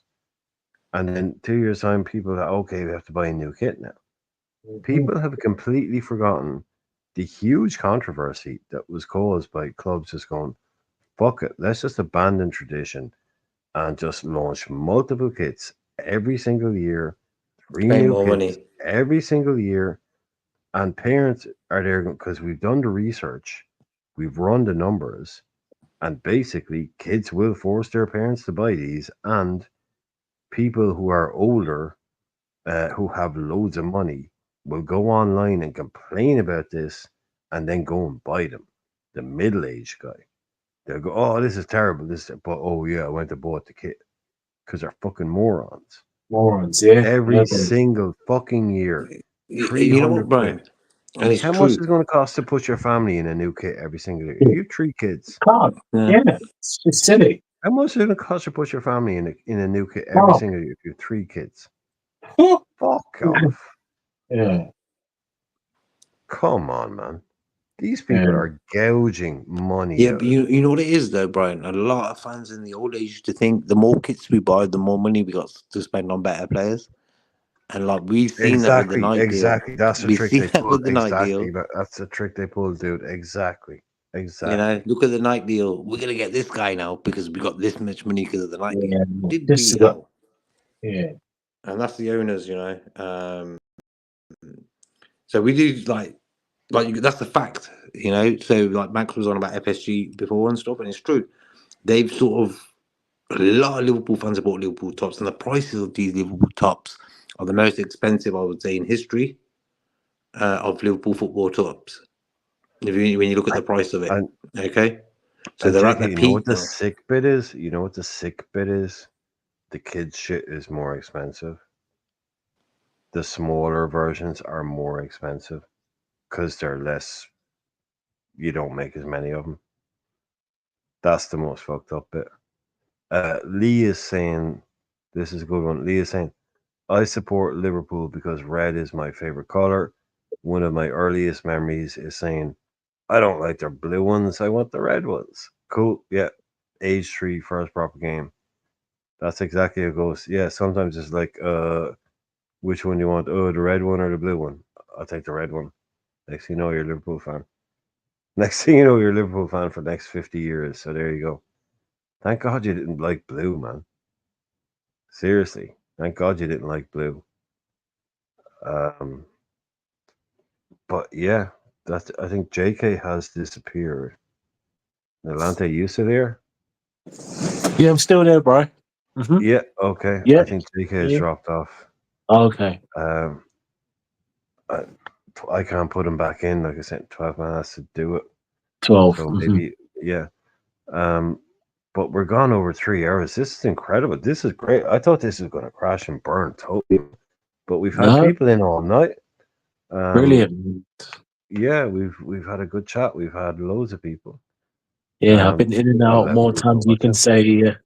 say Theresa May. But there you go. Uh-oh. Yeah, is there anything you want to talk about? Anything else? While we're here, any other shouts, any things on your mind, any topics we haven't mentioned? And we've got Amarim has come in. I mean, Ten Hag's been out. Loads of stuff that we haven't even. That's true. I mean, we can again chat if you still got more time. We can still keep going. It's up to you. Yeah, we're To you here. guys, we're here. Brian's still ready to go, rock and roll. Yeah, just in regards, funny enough, Brian, to Aaron, it's funny now. Again, we see the mainland fans again overhyped, and Amarin was linked to us, linked to City, but I've read some reports. I think this is on the Guardian that City actually, I'm not interested in him. Even in the fact they got Viana, the sport director, is connected to him. They didn't even want him anyway. Yeah. Just funny. Hugo, he used to play for Newcastle, didn't he? Yes, exactly. Yeah. And he's coming in next season, taking over TK. They don't even want him anyway. They didn't even want him. Yeah. So that was a full swim, which I find funny. And then obviously, I'm sure you've heard about the thing that we were interested, but he wanted to do the whole three at the back. That's his. But with Yeah. like, Can I ask you a question on that? Actually, could I ask you a question? That people said, "Oh, he plays 3-4-3." So Liverpool said, "Oh, you play 3-4-3." No thanks. Yeah, no, I get it with a Conte, right? Because I know he's wedded to that shit, right? So you buy him seven wing backs, and then he has a volcano moment, and he's left after 2 years. And you may have won a league, but your manager is gone, and you're left with 7 wing backs. You know, and 2 defensive midfielders and nothing. And then and then you got like Emerson Royale and Perisic, all these people. But do you think maybe it's a little bit overblown? That I mean, I just think it's very strange, the idea that we would have gotten to an interview stage with the guy, and then he says, "Oh well, I play 3-4-3," and we're like, "Oh, do you? Oh, I didn't realize. Oh, well, if we'd known that, we knew that. Like, I just think the idea that I think that might be a little bit too simplistic, maybe in terms of, oh, well, he's a 3-4-3 guy. That's why we didn't hire him. I don't really think that's why it went down. Maybe if he came in and said, I can't change from that system, and I will only do that, then maybe we would go, oh, okay, well, that's not going to be compatible with us once we got in the room with the guy, if you know what I mean. Yeah. Or do you think it's a bit overblown that, oh, he plays 3-4-3, so that's why we didn't get him? What do you think on that? Right, I think this latter, I think they went in the room and they said, but I'm obviously, what are your plans, formation. He's like, well, this is what I'm going to do and I'm sticking to it. And maybe there's something else we're missing. That maybe he wanted a certain amount of money, which we weren't willing to give him at the time. So I think that could be that. I think a bit of that both. And then probably they said thanks, but no thanks. And again, I could be completely wrong. Maybe he wasn't overly enthusiastic with the whole transfer committee thing. That could be another reason, So there's all these little reasons, but again, I think if we really wanted to get him, we would have got him because obviously he's been desperate to move since going to London. So we would have got him, but obviously, like you said, I don't think it was just that. There's other factors in it, I reckon, but we just don't know of them yet. For us to say no, then Slot comes and they're like, oh, okay, yeah, because Slot was probably third or fourth choice. I'm assuming. I mean, my personal one that I wanted Hansi Flick. He's my person. Yeah, and mine. Oh, looks well. Yes, hey, yeah, my personal. Just before you go, if there's any mods in the chat, can someone just ban KJS 7 because he just said he didn't want Xavi either? So I'm sorry, KJ. I'm sorry, man. I'm sorry. That's just a banning. That's an instant ban. Any Xavi, like, you do realize this is a takeover. There will be no Xavi Alonso slander in this chat tonight. So you can either retract it or out you go. Come on, you didn't want Xavi. Why didn't you want Xavi? Well, no, even I'll give you the shout. I'll even give you the shout. Why didn't you want Xavi? Yeah, KJ. Well, come and express your views, please, KJ. Got some good takes out there, interesting takes. Jeez. He didn't want 3 at the back, bro. Oh, 3 at the. Oh, okay. So invincible in a league that includes Bayern Munich. Invincible in a double winning season. They won the DFB Pokal as well. Yeah. So they went and double. Could have done the triple, just one game away. They got almost nearly did it. Invincible treble, which is a mad feat, yeah. Which isn't even a fucking sentence people should be saying. Yeah. An invincible treble at a top club in in a league with Bayern Munich in it, and then in a European Still league, wins. Dortmund, yeah. and then in a Bill, knockout nice win. competition. Come on, Yeah. you're telling me he wouldn't have? Oh, he'd have to play a back three, yada yada yada. Alonso Not would have got necessarily. cooked at LFC. Mukama, Alonso would have got cooked at LFC. Okay. Expand, please. Talk about this. Tell And me to be how. honest, Tell me why. exactly. And I don't think Alonso would have played the 3 at the back for us. He might. I think he would have mixed up. He would have done the 4, but he would have done the 3 at certain games, which is fine. I don't mind that. I don't mind once in a while because it's good to mix it up, you know. But I don't think necessarily we'll be playing 3 at the back.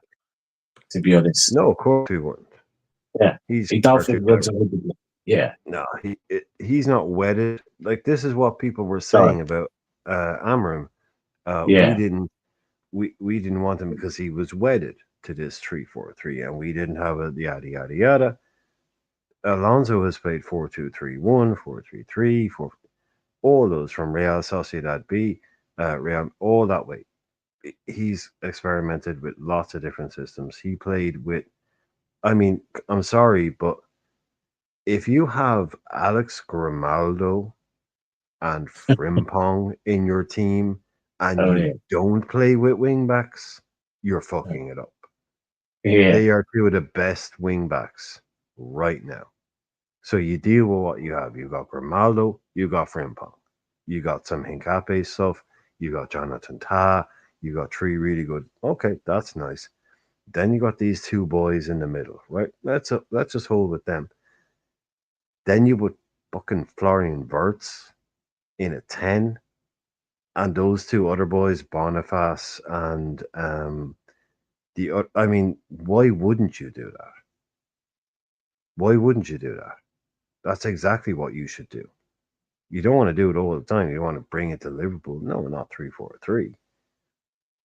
But that's what you should do if you have a Grimaldo and a Frimpong. Amazing attacking fullbacks, not brilliant defenders. You got a 10. And guess what? It worked. He wouldn't do that at Liverpool, though. He'd come and look at what we have. Yeah, look, I'm still sore, okay? I still wanted it to happen. Obviously, I did. Hopefully I'll still be around when he does come, and he will come eventually. Hopefully it's not in 20 years. But yeah, how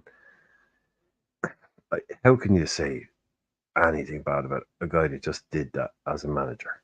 Seriously. So his top 3 was Flick. That's just his Flick, someone else, and someone else. Was Flick genuinely your top choice? Was he genuinely your top choice, or is he your top choice now because of what just happened recently? Or was he genuinely your top? Because I didn't hear many Flick shouts. That's all no, I'm saying. That like I didn't hear a lot of Flick shouts before. like I seen a documentary when he was the manager of fine. Germany, Oh, and I liked like what he was doing. And actually, was it Bayern? At Bayern, when he fine. was Yeah, manager of Bayern, sorry, yeah. So Germany, and I liked the way he was coming across. He sounded like a Klopp type of guy, really down to earth, not portraying an image that he probably wasn't, and I like that. That's why I was sort of thinking later on, you know what, if we don't get Alonso, I don't mind this guy as well, Hansi Flick. But for me, Almiron going to United was a sort of thing where he wasn't made for us. Yeah, that's why I never ever jumped on his bandwagon. Or Almiron get him in for some reason. Never did. Even though some fans were sort of getting desperate, Liverpool fans saying, "Oh, we need to get Almiron in and this, that, and the other." We didn't end up getting him, and when we got Slot in, everyone was like, "Whoa, we should have gone for Almiron." But now, when you look at it, he's gone to Man United. You know, where managers get destroyed there, so he's willing to get paid like a top whack 10 million a year or something season to risk that. So why not go and carry on? You know what I mean? So Yeah, if you told like KJ said, okay, KJ, cool. He was your guy from day one. Nagelsmann was genuine number 2, and someone new was my genuine third choice. Okay, that's fair. That's fair if you said that, but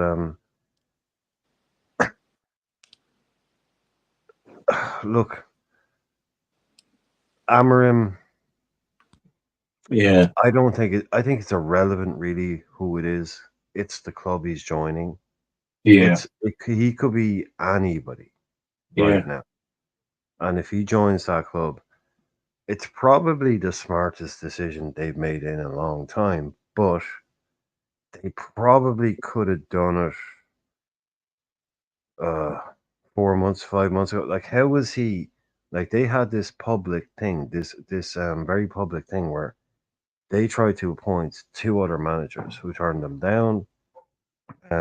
Okay, okay, honey, okay, okay. An idiot sent out fireworks. That's it. But how? But they turned them down, right? So they offered Ten Hag a new deal, right? But if Amarim was immediately available and immediately would accept their offer now, right? Why wasn't Amarim one of those guys they went for in the summer? How come they didn't appoint him in the summer? Did they not go for him? Do you get what I'm saying? yeah. Like, how are they waiting until now to go, oh, we'll just go and get him now? It's like, but they tried to appoint new people in the summer. They turned him down. Ten Hag knew about it, and they offered him a new deal. Like, he signed a new contract. But why was it, like, if Amarim was like that easily done, bang, like he just said yes straight away. You tell me he wouldn't have said that in the summer? Like, how bad are these people at doing shit? Is what I'm saying. They're really bad at doing shit. Ineos takes over 2 football teams and a cycling team, makes them all worse. Every single one, they've gotten worse. This looks like the first good thing that they've done because all the other good clubs wanted them. Why didn't he go to West Ham? What went wrong there? Why didn't he go to Liverpool? Now you're going to the one, hugely you can have all the money in the world. Yeah, for wages and signings. Yeah, cool. But I mean, what the fuck? Like, would you say that this guy's like, oh shit, they're gonna change the game now? Why wasn't this done in the summer if he's the guy?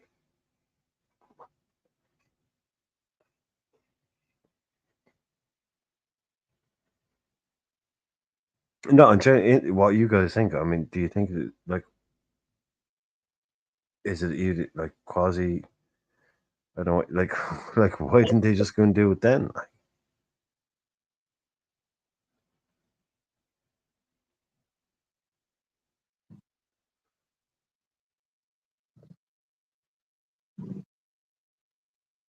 I don't know if the boys are there. I haven't got anything. It's probably just me. I don't know anybody. Nilante, you there? JK, you there? Yeah, still there, bro. Still there. No, just what do you think? Why didn't they go and do this in the? If this was if this could be done, You know why what, didn't they just go and do? bro? You know what? It's just one word. It's incompetence. That's what it is. And again, they will hyped up the new regime, Sir David Bradford, who's got no experience in the football world. He's a great director for the cycling British team. I remember him winning goals and goals. I thought, but it's different gravy, baby. It's a different gravy. You got in that gravy train, they'll be coming forward game. You're going to get coins and golds. You're more going to be getting bronze. Yeah, but him and then Radcliffe, and again they got all these directors. So what's his name again? Omar Bariba, the Man City operator, and Jason Wilcox and Dan Ashworth, and they were overhyping it. This is the problem, saying, "Oh, he was good at Newcastle City." And let's say he wasn't. Omar is not the main guy at City; he was just part of the operation, But again, it's overhyped, and then incompetence in terms of. I think one thing you might have to give them a little bit is leeway because I think they only got their feet into the job in the summer, so hence when Ten Hag's decision, they couldn't really make a choice. But again, you leave it to Radcliffe, the donor, and he was like, "Oh yeah, keep him." I mean, great for us because there's more content. It's just more things to laugh about, you know. So now they've got rid of it. Well, they've delayed getting rid of him, really, to be honest. And now they've got Bruno, and now he's the next big thing, etc. But Dave, again, what we're going to see here is just how laughable Man United is and the hype train with him. And yeah, it'll give them the good.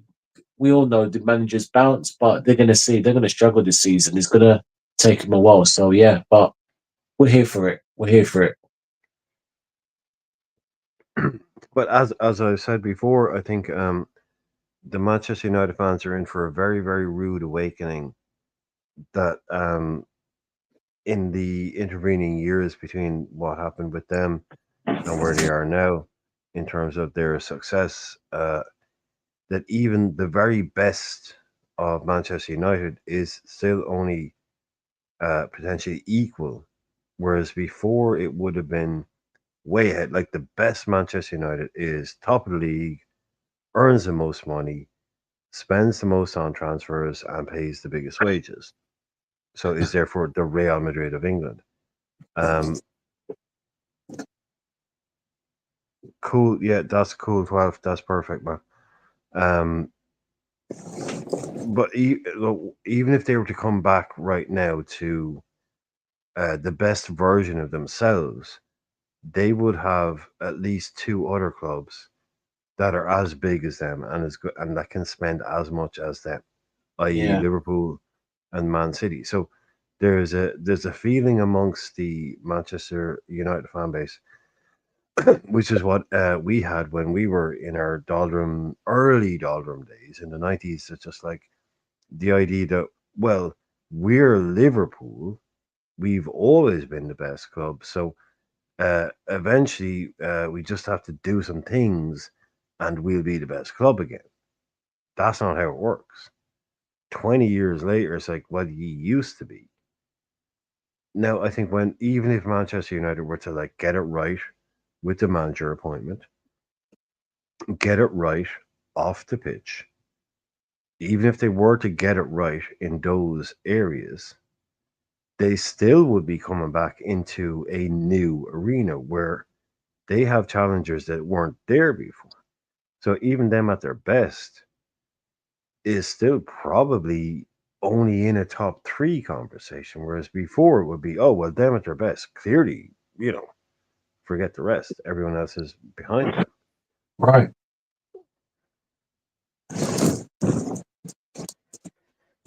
Agree. No, agree, bro.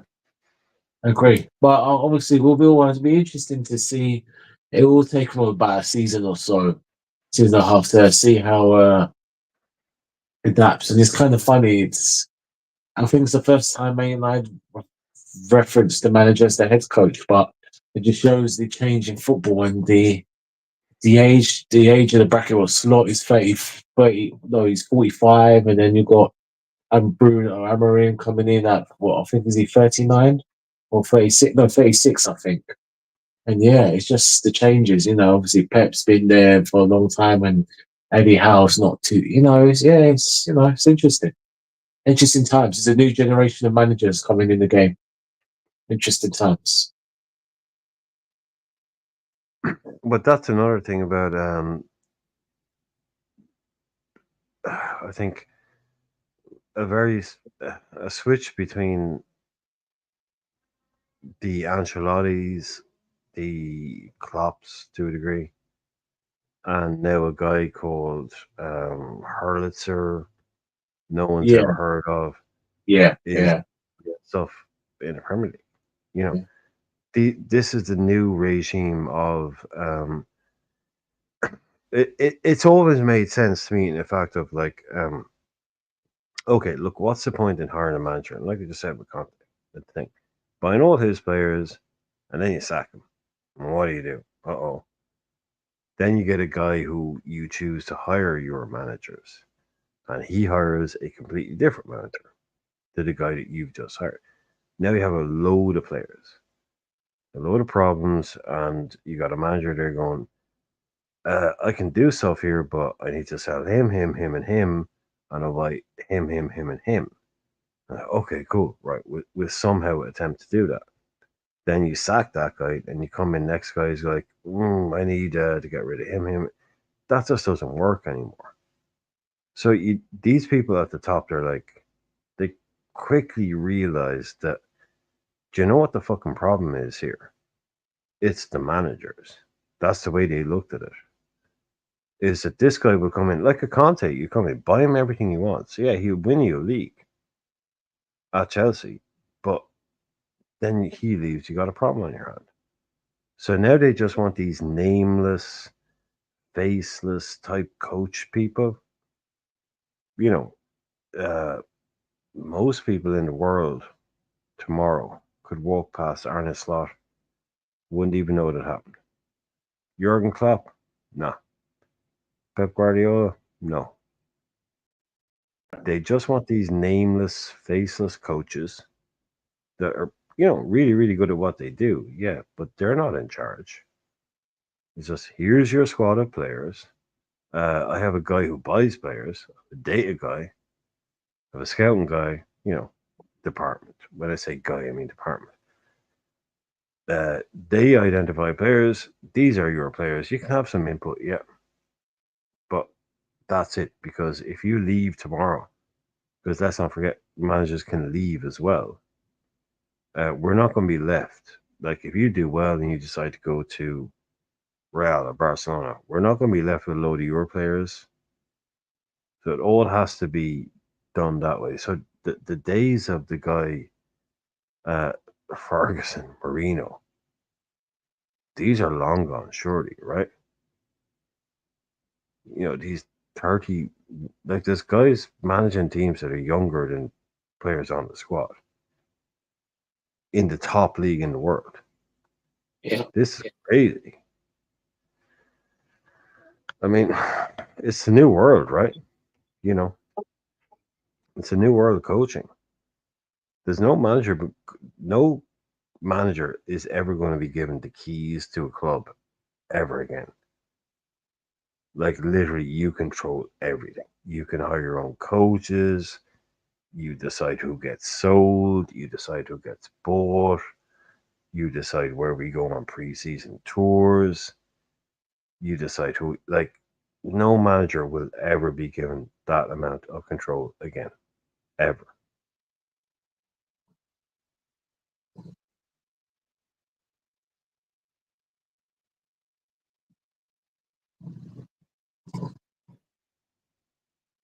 Well, Mokam is saying, is that good or bad? I don't. That's the thing, man. If you have a guy who's that good at it, like a Ferguson or a Shankly, right, or a Paisley or a Busby, then it's good. Okay, but how often are you going to get one of them?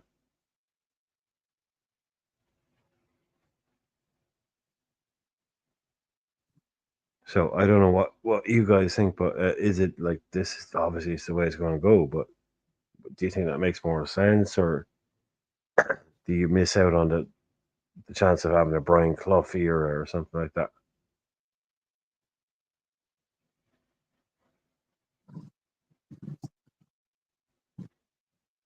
I don't know if the boys are online, but yeah, yeah. That's what I'm just saying. I don't know if lads, if you're here or not, I can't hear you, but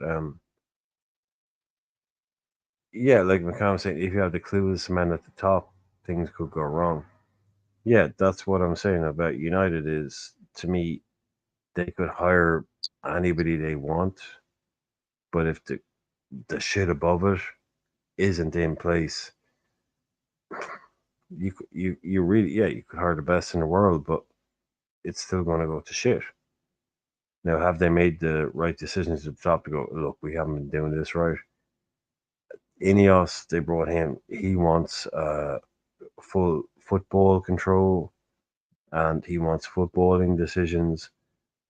That's fine, but this guy has no record. He's people talk about this guy's amazingly successful, yada yada.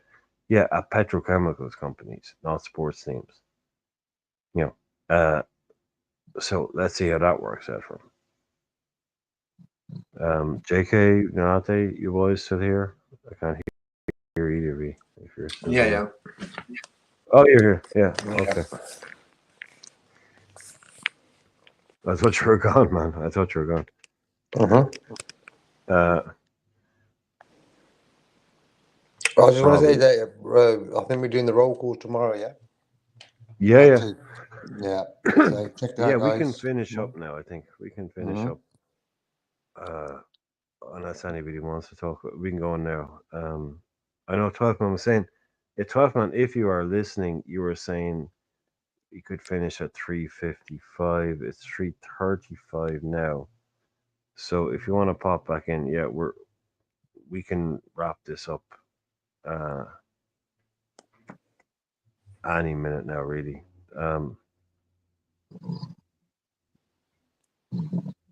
So we can do the thing. But yeah, well, we're still live. We're still live. So um, score predictions.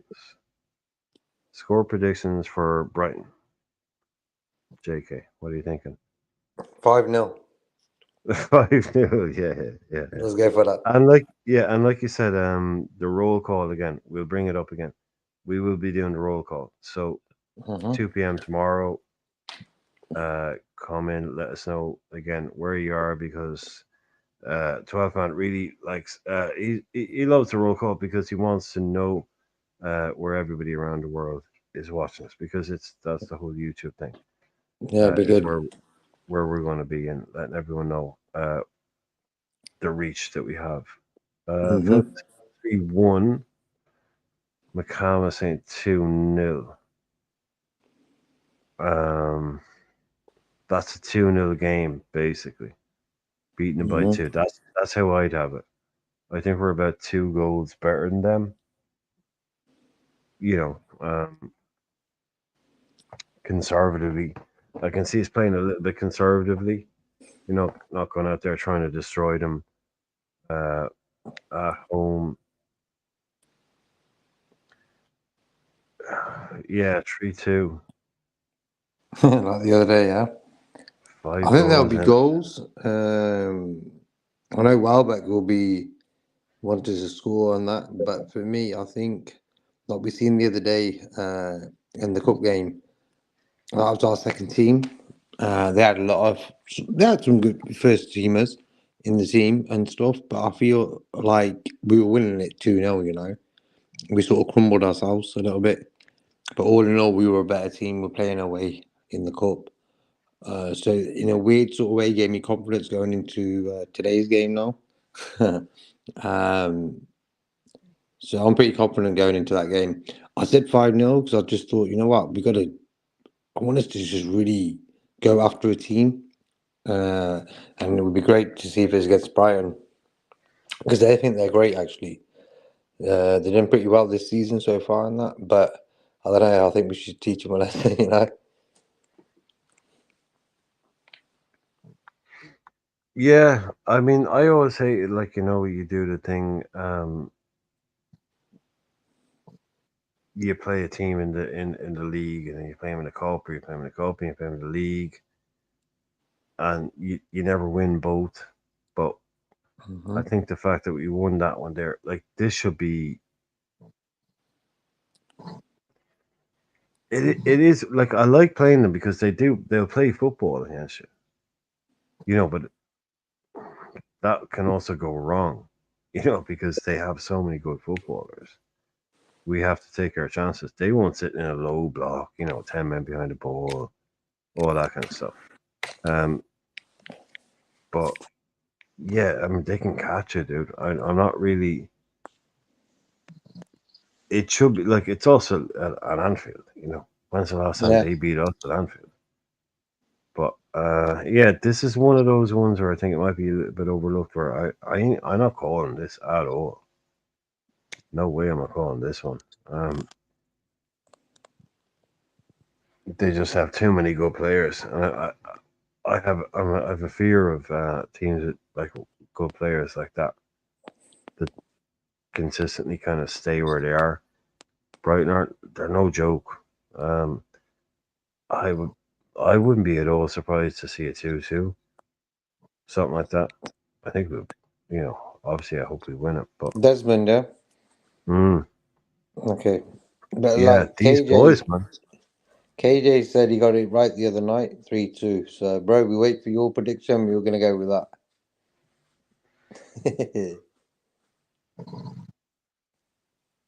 2-2. Mm-hmm. Yeah, Nelante, you He said it. went with 2-0, I think, Nalante, yeah. Yeah. No, but Do you you know know what I what? was watching? Sorry, go. Go. No, go No, I ahead. was going to say, I'll be happy with a win. Oh, That's the just main chalk thing. them up, man. Yeah, just chalk them up. Just keep it. Just I get the don't care. points on the 1-0. table. Yeah. Just chalk them up. Boom. On to the next one. Bang. On Because to the next Arsenal one. are playing before us in the morning game. Man City are playing. Are they playing same time as us, Man City? I think No, probably not. If we're playing at 3, they're definitely not playing at the same time. not. TV won't have a ban for both of. No, they're playing the same time. Really? They're playing away to Bournemouth, yeah. 3 o'clock. Okay. So if we, that would be the worst thing in the world. We end up, from being top of the league, 2 bad results, and next thing you know, you're like 5 points behind. So what the fuck happened there? Nah. I think we'll be all right tomorrow. No, we Bournemouth at can't lose home? it. No, we can't lose at home against Brighton. Jacob, we can't. Mm-hmm. We just can't. That just cannot be done. That's not a Like, thing we can be doing. Newcastle won 2-0 against Chelsea the other day at home. They got Arsenal tomorrow at home. Bournemouth at home are pretty good. They got a 1-1 the other day, didn't they? Against who was that against? Villa away. They got a 1-1, didn't they? Yep. So they're at home to Man City. Said maybe that getting that late equaliser against Villa might have done give them a bit of good spirit, you know what I mean? So yeah.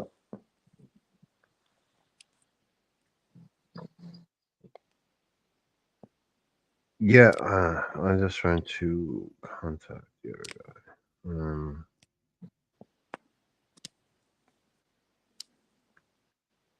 But everybody's Lee is still here. Lee's saying he happy. Look, any win. That's just the way it goes. Definitely any win because between now and December, where everyone's talking about our big run of games. So, and just listen to not reading. Slot was talking about Robertson. I was just texting 12 man because I know we can wrap this up now, but I want to. He needs to end the show basically. But I'm happy that we can wrap this up, whatever. But he was thinking we could go till I think another 15 minutes or so. But No, we can wrap it up, bro. Look forward to the roll call tomorrow. Yeah, but it'll still be live. I mean, I can't end it. Oh, okay. So I'm just trying to get him to end the thing. But Slot is saying we're doing his little speech. Or else we just man, fuck I'm gonna off. carry on. We can just fuck off and just leave it running. We just leave Nalante on it and do his goodbye speech. That's a good one. You ready, Nalante? But I think he hasn't checked his phone. Yeah, sorry, this is great. No, this has been a great show. Even people in the chat, there's loads of people, but I'm trying to tell them that we can wrap it up. Whatever. We say you guys can go until end at 3:55, so the outro will bring us to 4 hours. As we were saying in the private chat, so that's another 10 minutes. I know we can probably talk shit for the next 10 minutes, can we? Like about Man United's new manager, yeah. Yeah, like for me, I think we sort of quickly going on about the Man United thing. We missed a bullet there. I just feel any manager who goes there would not do right. So I'm happy we didn't get Almiron. He was waiting for because what it was, we were not going to be paying him 10 million a year. Do you think it was money? Yeah. Do you think it was money? It could be, bro, because his buyout clause was about 16, 17 million, something like that. So on the top of that, with his wages, nearly 300 grand a week, 250 a week, 300. Bonuses maybe in there as well. So for me, I think he just looked like too much of an expensive option. Slot, I don't think he'd be on. I'm not really sure what Slot's wages are. It's up to it's up to the owners what they give him, but I can't Oh, see it nowhere near that nowhere kind of near shit, that 10 million dude. a year. Yeah, No yeah, yeah, way. yeah, And yeah. that's why I don't think we went for Almond. Now you know they've showed us the like you know.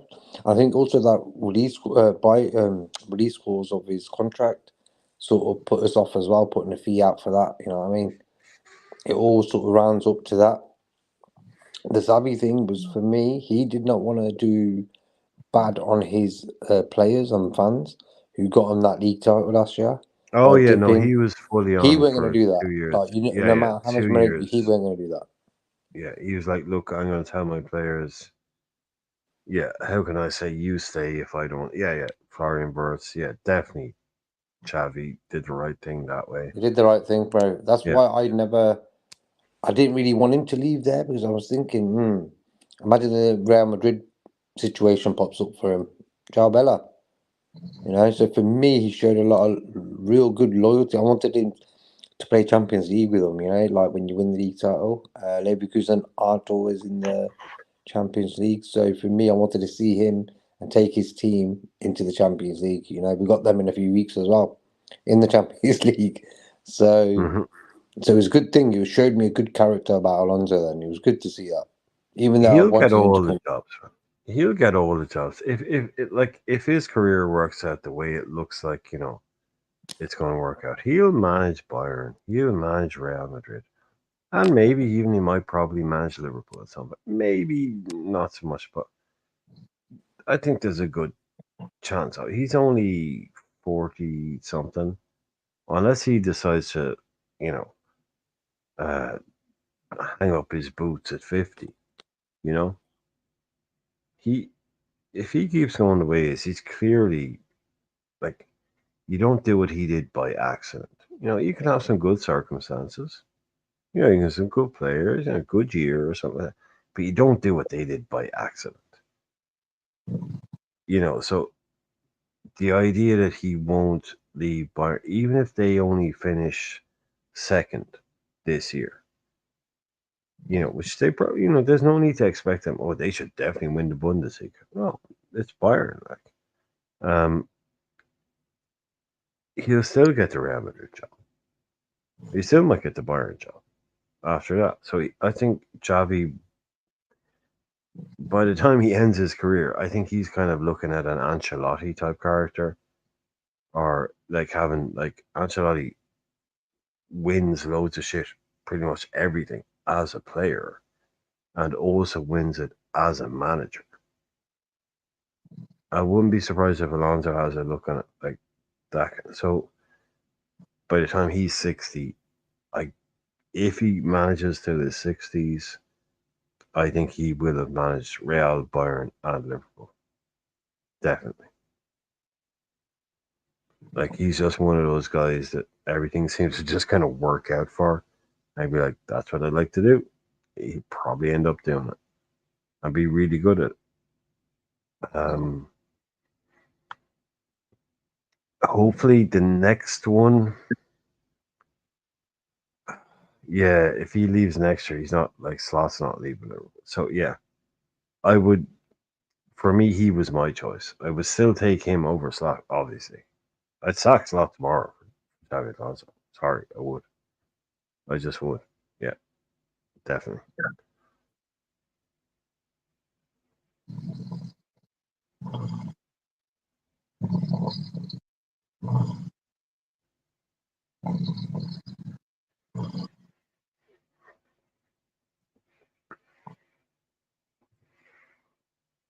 Is JK, you there? Yeah. Yeah. Yeah, I Yeah. think Alonso's got a good career coming up, football-wise, manager. Yeah. Yeah. Well, look, that's just the way it is. Look, Mhm. like I say, roll call tomorrow. Quite boring. Quite boring. playing the same team again in a week? Do you think they're not going to play the same side? But I still expect the same kind of result. But would you? Let's just say we talked about Joe Pedro earlier on. Is there anybody else on that Brighton side that's got you thinking either A, bit worried about him, or Mm-hmm.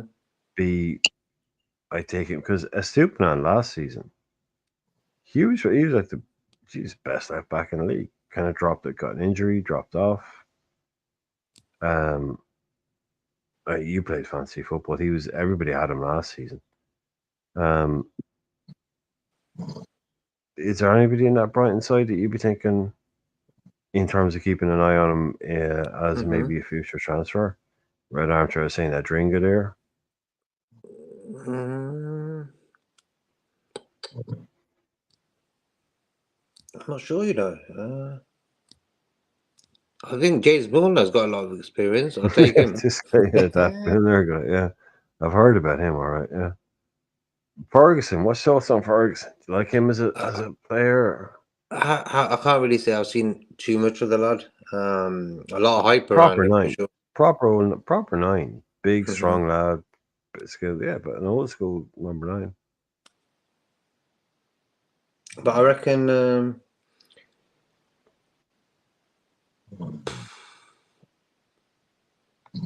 that guy who kept on falling down the other day, what was his name? Gruder, yeah. He's a good little player, but he fall down too much, you know what I mean, for me. Yeah, okay, cool. And Reuter, the guy they bought from Leeds. Leeds bought him for like 30 million. I think he's Leeds record signed like Jorginho Rutter or something. Absolutely shit for them. Did nothing for them. And then Brighton go and buy him, and I was like, okay, maybe he's good. Yeah, I wouldn't be surprised if he's winning the Ballon d'Or for Real Madrid in about 4 years. But yeah, I don't know, man. Yeah, I thought Estupiñán was brilliant last year. Yeah, this season he hasn't really been starting. No, De Zerbi though. De Zerbi leaving, that was a mad. De Zerbi, like I think we all thought he was going to leave, right? Definitely, De Zerbi was going to leave, but he was being linked with us, you know. Yeah, it was, and then okay, he ends up at Marseille, huge club. You know, maybe he likes the seaside, you know, Brighton to Marseille or something like that. But very strange kind of strange from the Premier League to France. Yeah, no matter how much bigger the club is, yeah. But, and he was getting hyped big time. Oh yeah, I think he's a great coach. I think he's like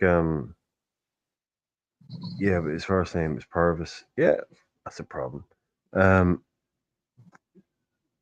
of like a Marco Silva type guy, you know, really give him good players and you get great football.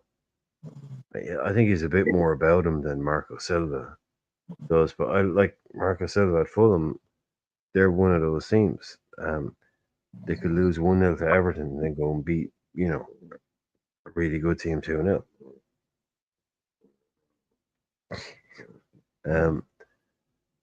So yeah, I like De Zerbi, but I think Enciso, Ferguson, Buonanotte, Matoma.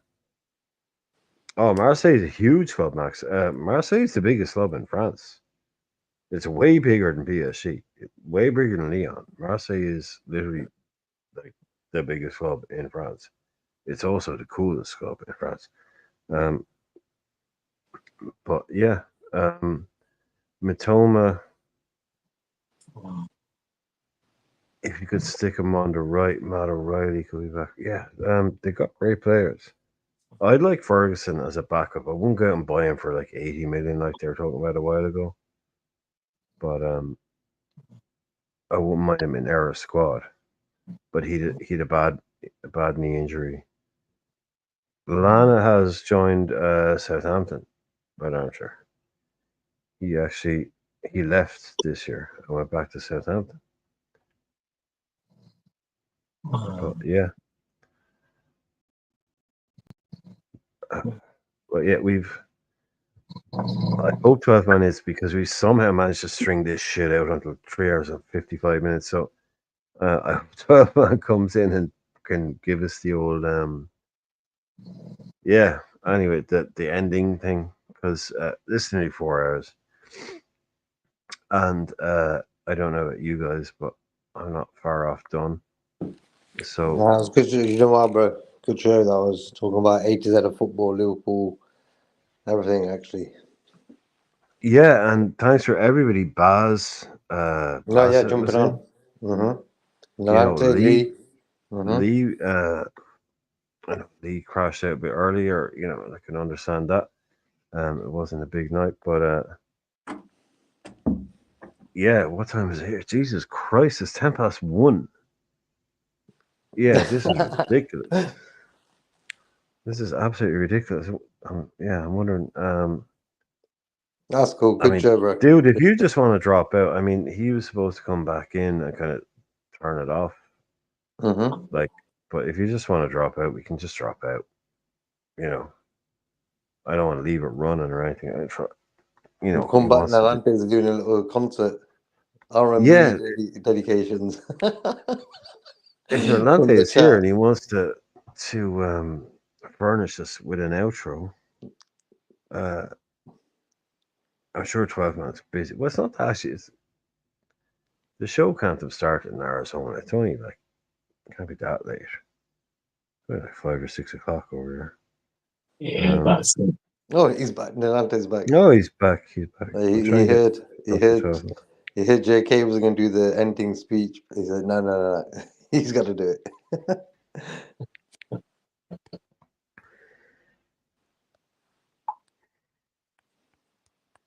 Oh yeah, reached the I'm just magic. going to text him saying hit the outro because we're going to leave. So when it hits, oh, he's in. Is he in? Big up to chat or fella Reds? Yeah, he got Yeah, my dude, message. hit the outro, dude, so we can Peace. leave. Yeah.